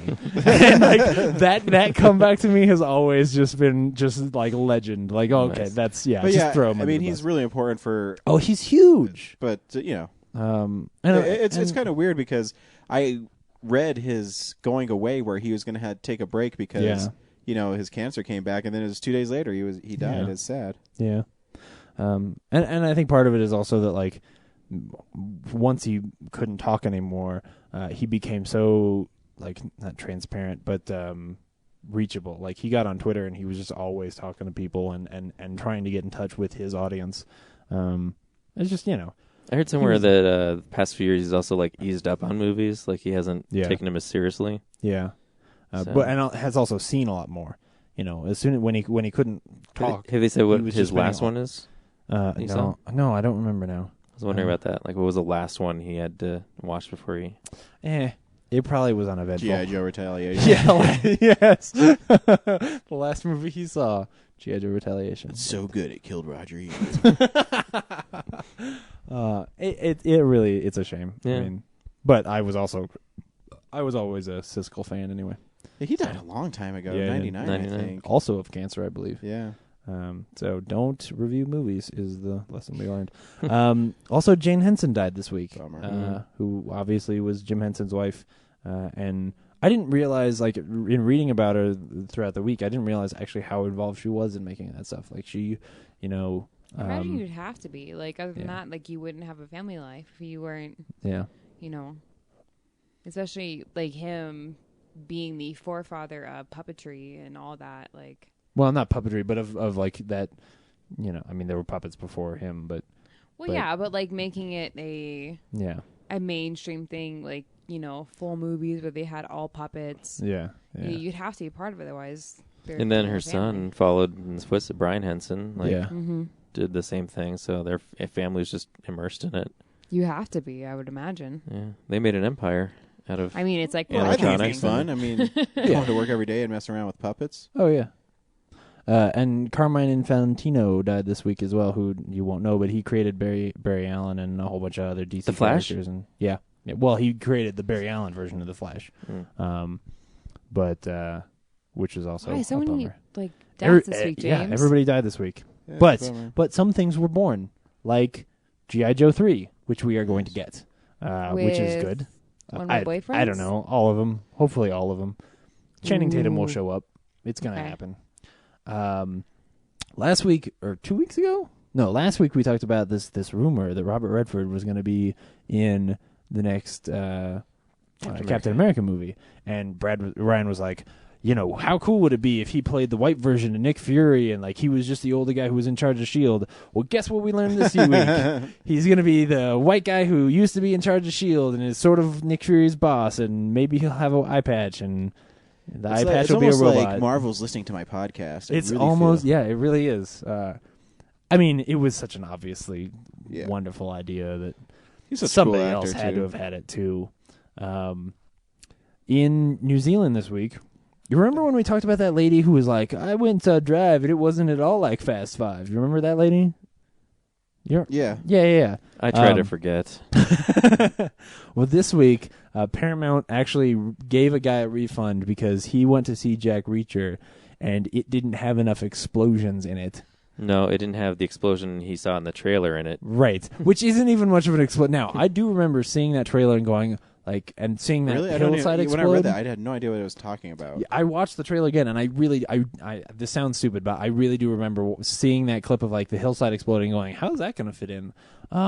It's stupid, and the guy who asked for a refund, he's stupid. Sorry, but yes, there's one shot of an exploding hillside. There's 2.5 minutes of hey, who killed this guy? I wonder how are we gonna? I don't think this guy's really crazy, and I don't think he should go to jail. All the rest of the trailer is just people talking about solving mysteries, and then some Tom Cruise fighting people. There are no running and explosions. There, like, it's so clear that that's not what that movie is, and that guy's an asshole for even asking. No, but we're like, how much of an asshole do you have to be to go to the studio to get back your $10.50? Well, here's the thing.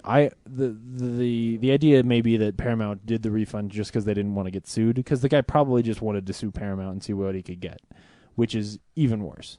People like this shouldn't be allowed to get lawyers. Straight up.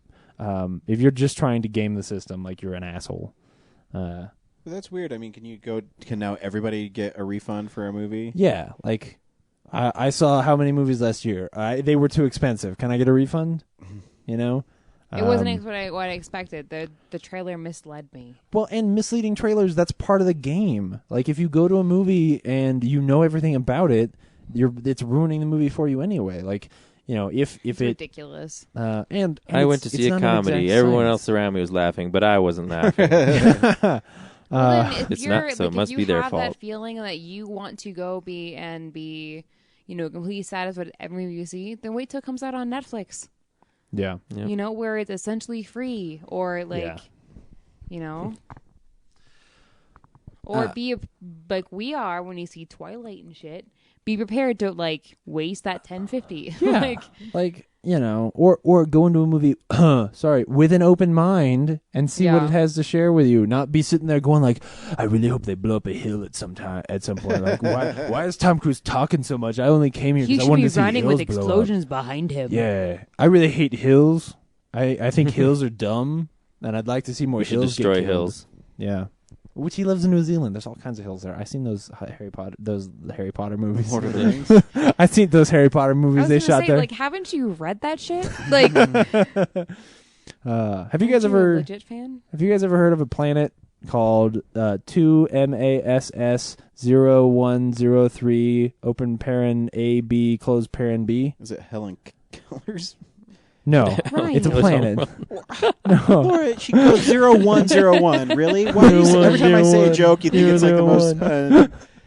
Never mind, honey. What? She's been dead for I was saying years. It's offensive, honey. It's offensive. And you know what? She's never going to hear it anyways. Ryan!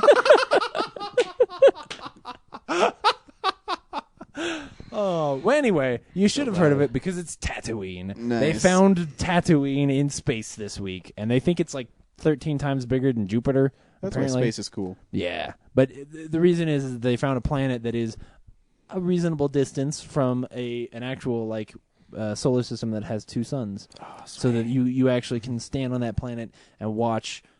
Put your foot up on a mound of dirt and watch the two suns rise over your pathetic existence. As the score kicks in. Yeah, and wish that you could go out into space. If only that crazy Ben Kenobi would take him with you. That's my goal. My goal is to travel into space so that I can stand on another planet and wish I could go into space. One day. And then also wish your aunt and uncle were killed so that you have a reason to leave. I wish somebody would light Christ, my aunt and James. uncle on fire. Yeah. She doesn't even say anything like, James. I said a joke about Helen Keller's real. dumb, Star deaf, Wars is blind fake. girl who's been dead for 100 Hey, years. she was pretty smart. She learned... you meant dumb. That dumb. Mm-hmm. Oh.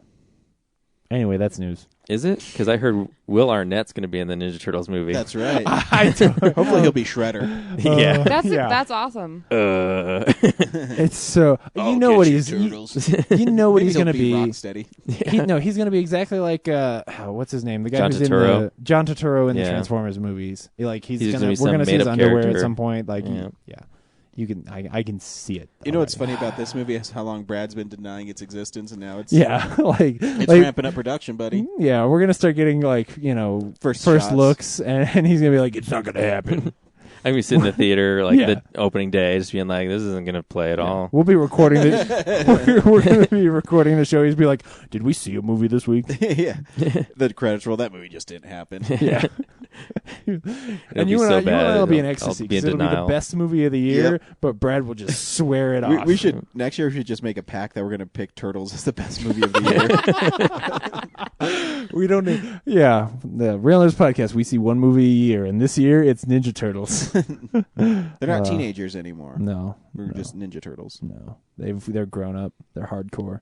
They they lust after Megan Fox, like teenagers do. Oh, she is in the movie. I know.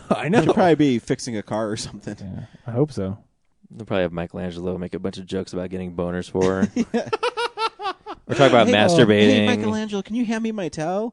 Cowabunga! Oh man! All right, that's news then. That's news. Cool. I guess I can pick a comic book this week. Okay. What's up, nerds? It's the Comics Corner. I'm going to recommend a comic book I've been reading for a while. Spider-Man? And- No. Spider-Man? Superior Spider-Man? No. This person is a guest at Denver Comic Con 2013. Ooh. And the last 4 issues of Buffy the Vampire Slayer, entitled Welcome to the Team, have been awesome. They have been. And if you By haven't who? been following Buffy lately, they have new super vampires called Zompires, where they're basically zombies and vampires mixed. Because spoilers for season 8, but there's no more magic in the world. So when somebody gets turned into a vampire, a demon can't come from hell and possess them. So they are just like zombies, but still vampires. And why I like this arc is because it ties into the previous one that I thought was really good, called Billy the Vampire Slayer, where Which was a great, boy is trying to be a vampire slayer, and he doesn't have any powers, but he wants to save the world and stuff. And the comic book is so good; it's written really well. George's art is really good in it. I just wanted to give a shout out to, because we haven't talked about Buffy in a while, and it's been really good lately. Yeah. It's been funny. It's also been heart wrenching. Dawn, something's wrong with her. Yeah. Aurelia comes back from Angel. Yeah, it's been really good, and everything that's going on in that whole universe is great. The whole Willow offshoot has been fantastic. So yeah, if you're one of those weird people who loves Buffy the Vampire Slayer and you're not reading the comics, you are missing out, because it's really good, especially right now. Good choice. So, yeah. So make sure you pick up Buffy the Vampire Slayer. Welcome to the team. It's in 4 parts. Yeah, and pick up they're putting out hardbacks for season 8. So if you didn't read season 8, pick those up because they're gorgeous, and then bring them to the con and have Georgia sign them. Hell yeah, dude! Maybe get him to draw a little something in there. Throw him a little cash. So did you see the spoiler on the I did. Yeah, the poster yeah. I just pointed out for you. Yeah. So this week we saw Evil Dead, which is a remake of The Evil Dead. Yeah. Is it really a remake though? No. Brad, should people go see Evil Dead? Why'd you start with me? Because I love putting you on the spot. I don't know if it's something wrong with me, but I actually didn't find this movie that shocking. I agree, Brad. I agree. The effects a liar. The effects are pretty impressive, like the gore effects, but otherwise, like, I don't know if it's like I'm too desensitized to violence, but I wasn't like off-put or too disturbed with anything. It was just like, wow, they did a good job, making things look horrific. But, I ask you if you should go see the movie, Brad. I don't know. I why not? If you like Evil Dead, what else are you doing with your life? Yeah, it's because it's so much not like the Evil Dead. So I don't know if someone who likes the Evil Dead would like it. Lori, should people go see Evil Dead? Meh. Wow. James, should people go see Evil Dead? I think of all of us, I was probably the most tentative. Like, I was the most afraid, and especially because I'm a guy who doesn't like horror movies. If you don't like horror movies and you don't like gore, then no. But if you do, I don't think there's a movie in the last few years you should see more. I think I think this movie's fantastic. Hey James, guess what? Me and you agree, because I thought the movie was pretty cool too. Here's the trailer for it.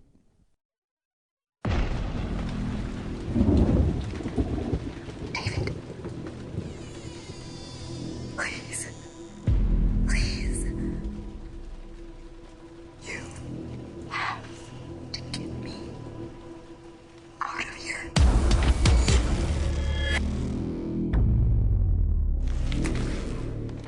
Leave this book alone. No. You don't understand.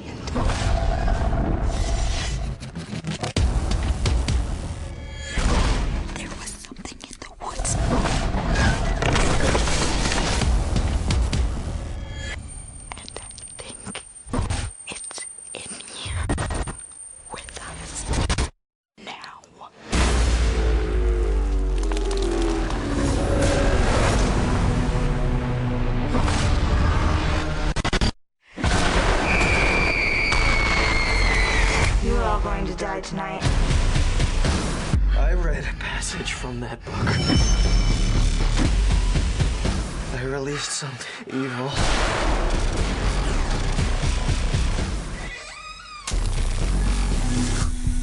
Oh my God!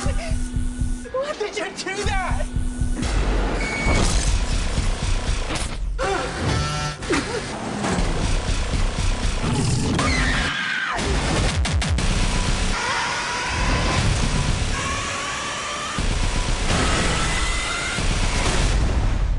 We're gonna get you, not another pee. Time to go to sleep.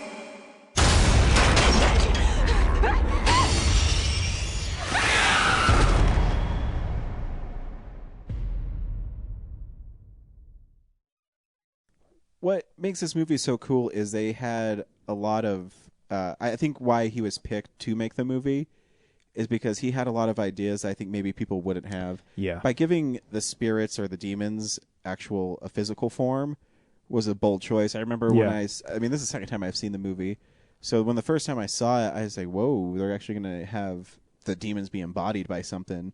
Where part of the scary part of the original is you never knew what the demons were. They were just being chased by them. And so it was kind of interesting to see that. Well, I mean, part of it is it's a plot element. Like when she's driving away, and when we have to get her into the woods to get raped by the trees, spoilers, and she's driving away, you need to have something happen to get her off the road. And having that, like, thing show up, and it's not even really a thing. Like, it really is, like, her seeing what she's going to be, like, seeing her own evil self.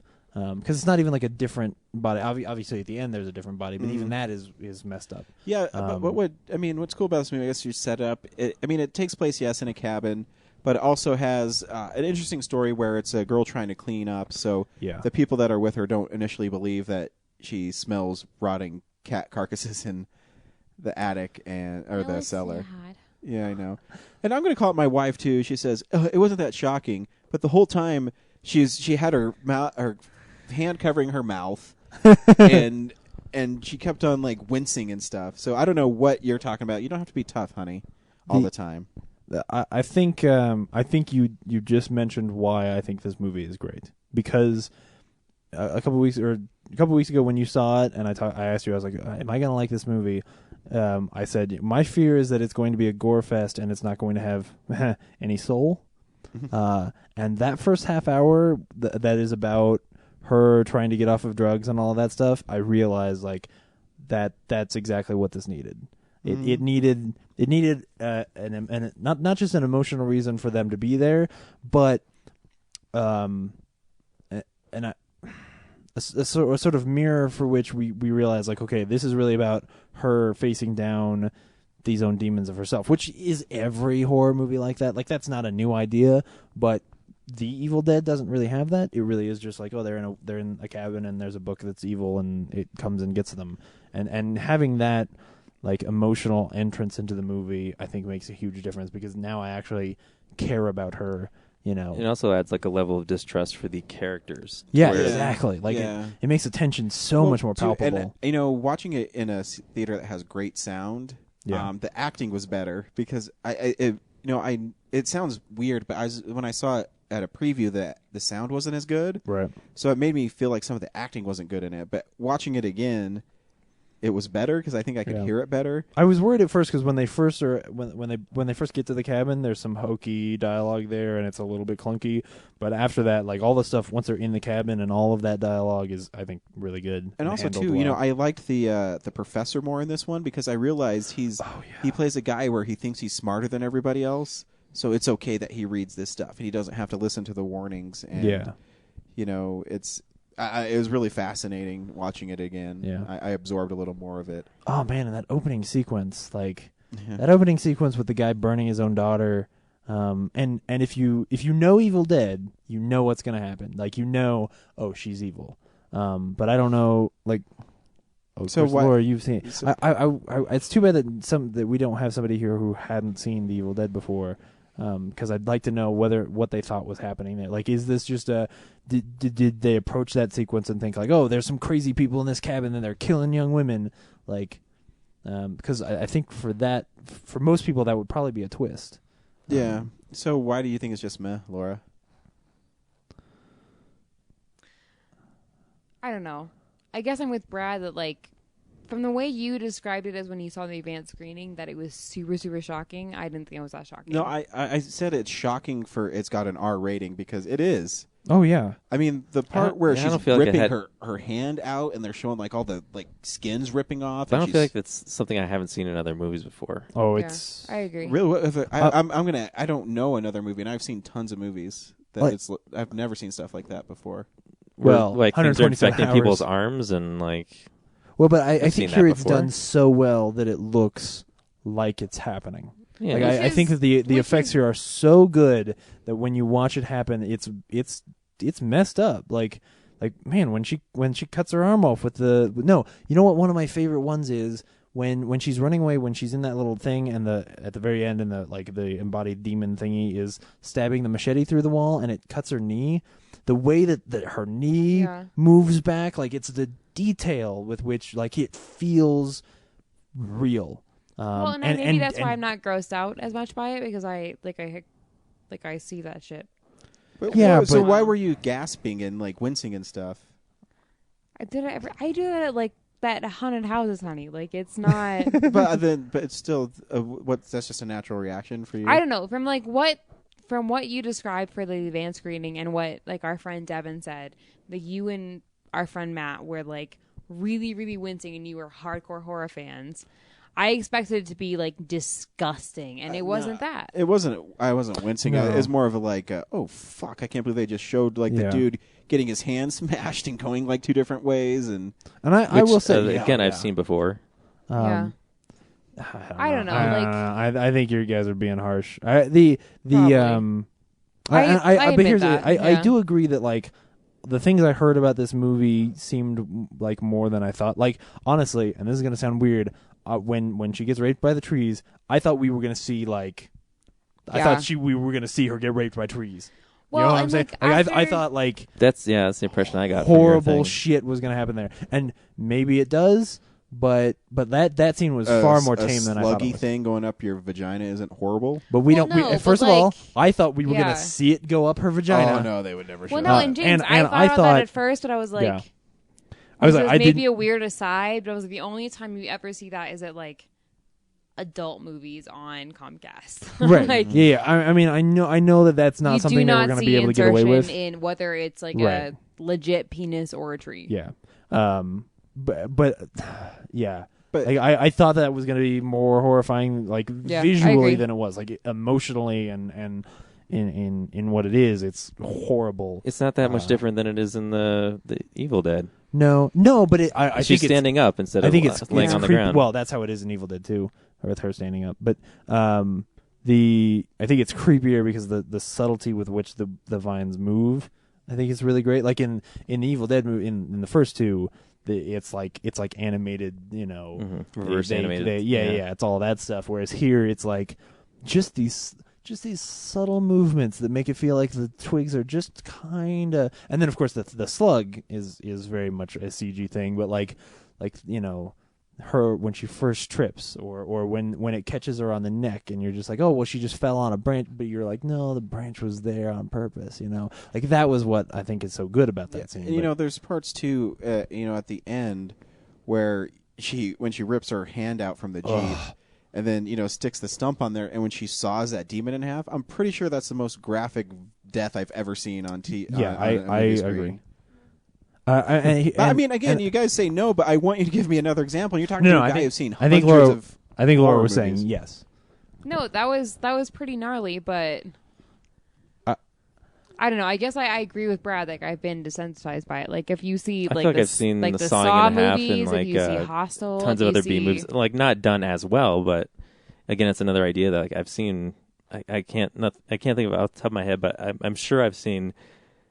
But I don't think any of that matters because Yeah. when she rips her hand out from the Jeep and saws that thing in half, it for me is a powerful character moment with which I am rallied and excited, and I am proud of her for doing it. I like it and because is like, oh, it's a they're saying she's reflection the of- female Ash. Yes. Oh, Yeah. now here's the thing. I Yeah. never said it in words. I never said it out loud, but it has been my hope. There were little things in the trailer where I was like, they're going to make please make Ash a girl. Please make Ash a girl. And it's such a weird thing because it's like, Yeah, because should that matter? But when they get to her at the end and it's just her and she has survived all of this shit, I was like proud of her. And that last 15 minutes, I think, is pretty intense. Yeah. With the monster coming up and Yeah. it raining blood, and I thought it was done so well because when You I was really watching don't know it- where it's going. Yeah, because when I was watching it the first time, I said, "Are they really going to end this like all hunky dory and Yeah. that her brother saved her?" But they didn't. Well, and and that's the thing. That whole thing with him trying to bring her back, I was like, "Wow, Pretty this is creative. clearly not going to work." Yeah. Like, she's totally still evil, And then the guy attacks him in the thing, and I'm going, "See, she's still evil because if he's still here, then she's still evil."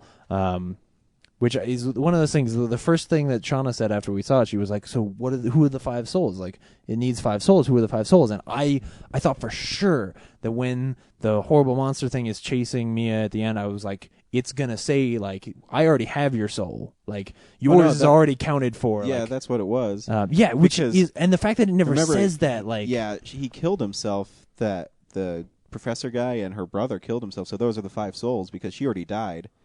Yeah. So the 5 souls were all of them. Yeah, exactly. And so that's the thing. Like, Yeah. it already has her soul. Like, I wanted them to just say that out loud though, because I thought it was so cool and terrifying, and like, and mean something to that character in a way. Like, oh man, I still think the sound effect of that chick sawing her face is pretty gruesome. Yeah. Yeah, that was kind of gross. I mean, it was one of those things where when she turned around, what we saw was not as horrible as I thought it was going to be. Yeah, and it's deflated by the trailer because it's the same Yeah. shot from the trailer. So you're Yeah, like, it is. oh, Yeah. I thought I was going to see something else. It was Which is also true of the tongue splitting, which the tongue splitting is worse in the trailer. Yeah, that really grossed me out. But right. Yeah, it's fucked up. But it's not so much. I think the tongue splitting. I think it's what's leading up to it, where she's like licking her thighs and yeah. Oh man, that is It's messed No, up. I thought I was like, is that demon gonna go down on that chick? Yeah, it was no, go- it was yeah. going to, yeah. Well, and I think they're toying with that idea just to creep you out, like Yeah, just yeah. to be,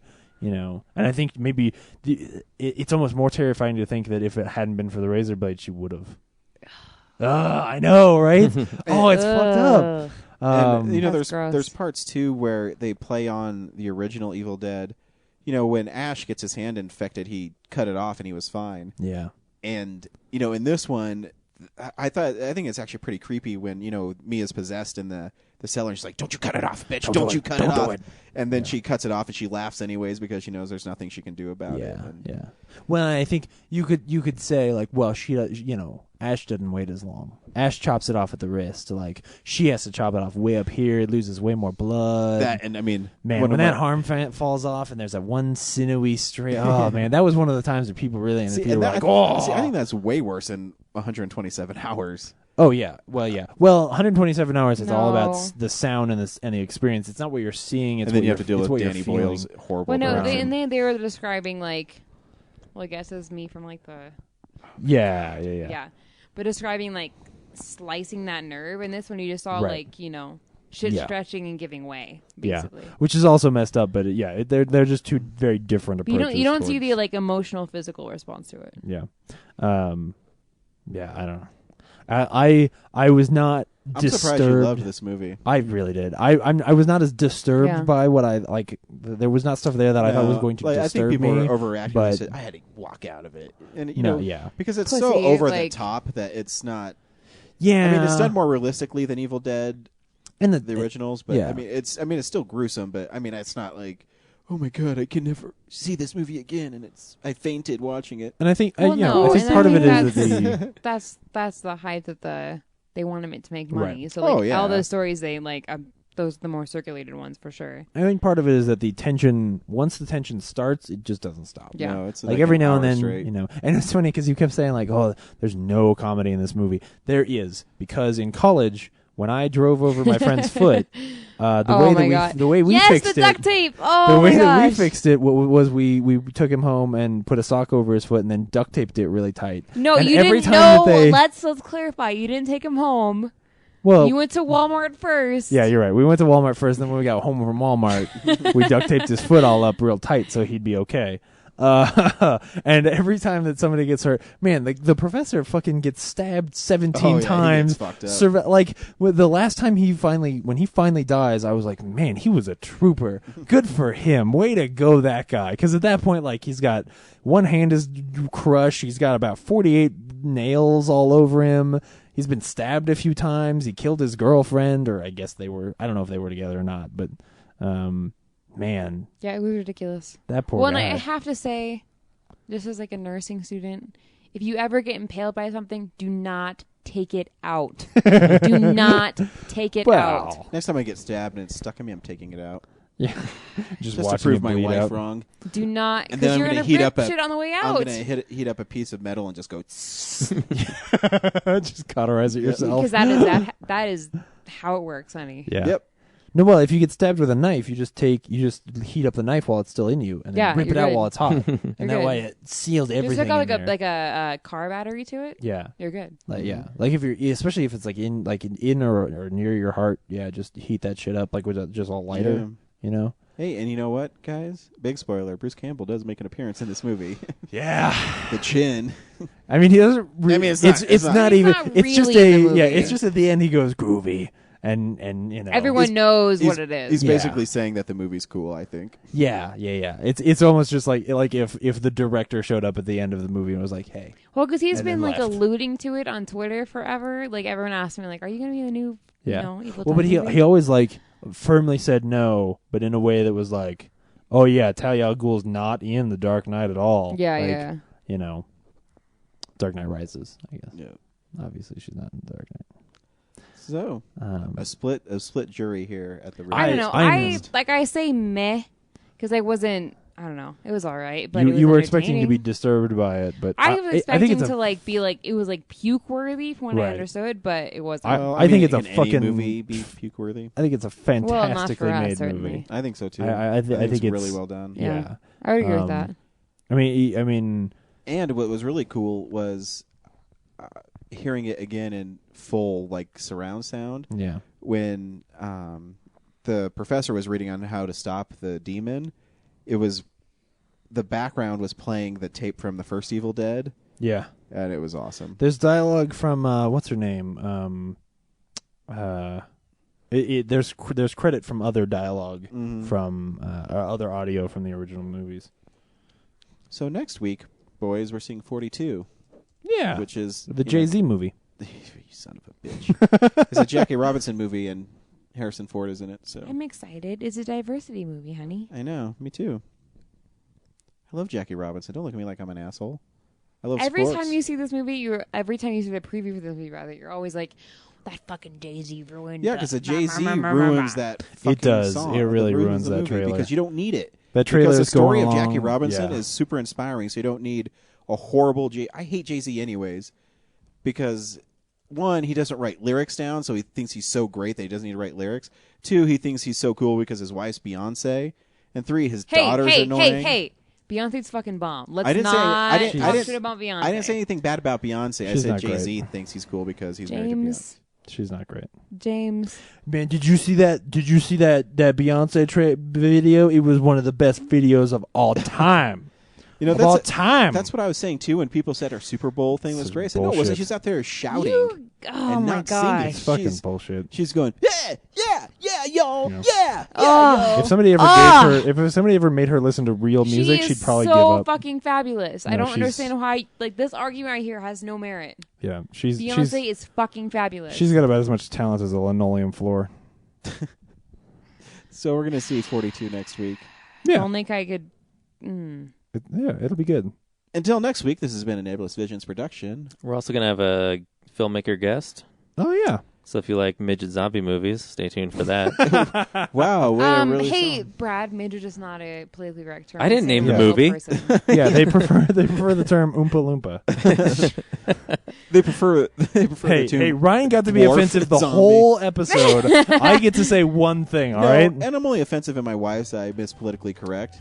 My wife's Well, such a stick and, in the mud. You know, you're not that offensive compared to the rest of the internet. Right? I'm just being silly. Yeah. This has been a Nebulous Visions production of a Real Nerds podcast. Bye. Bye.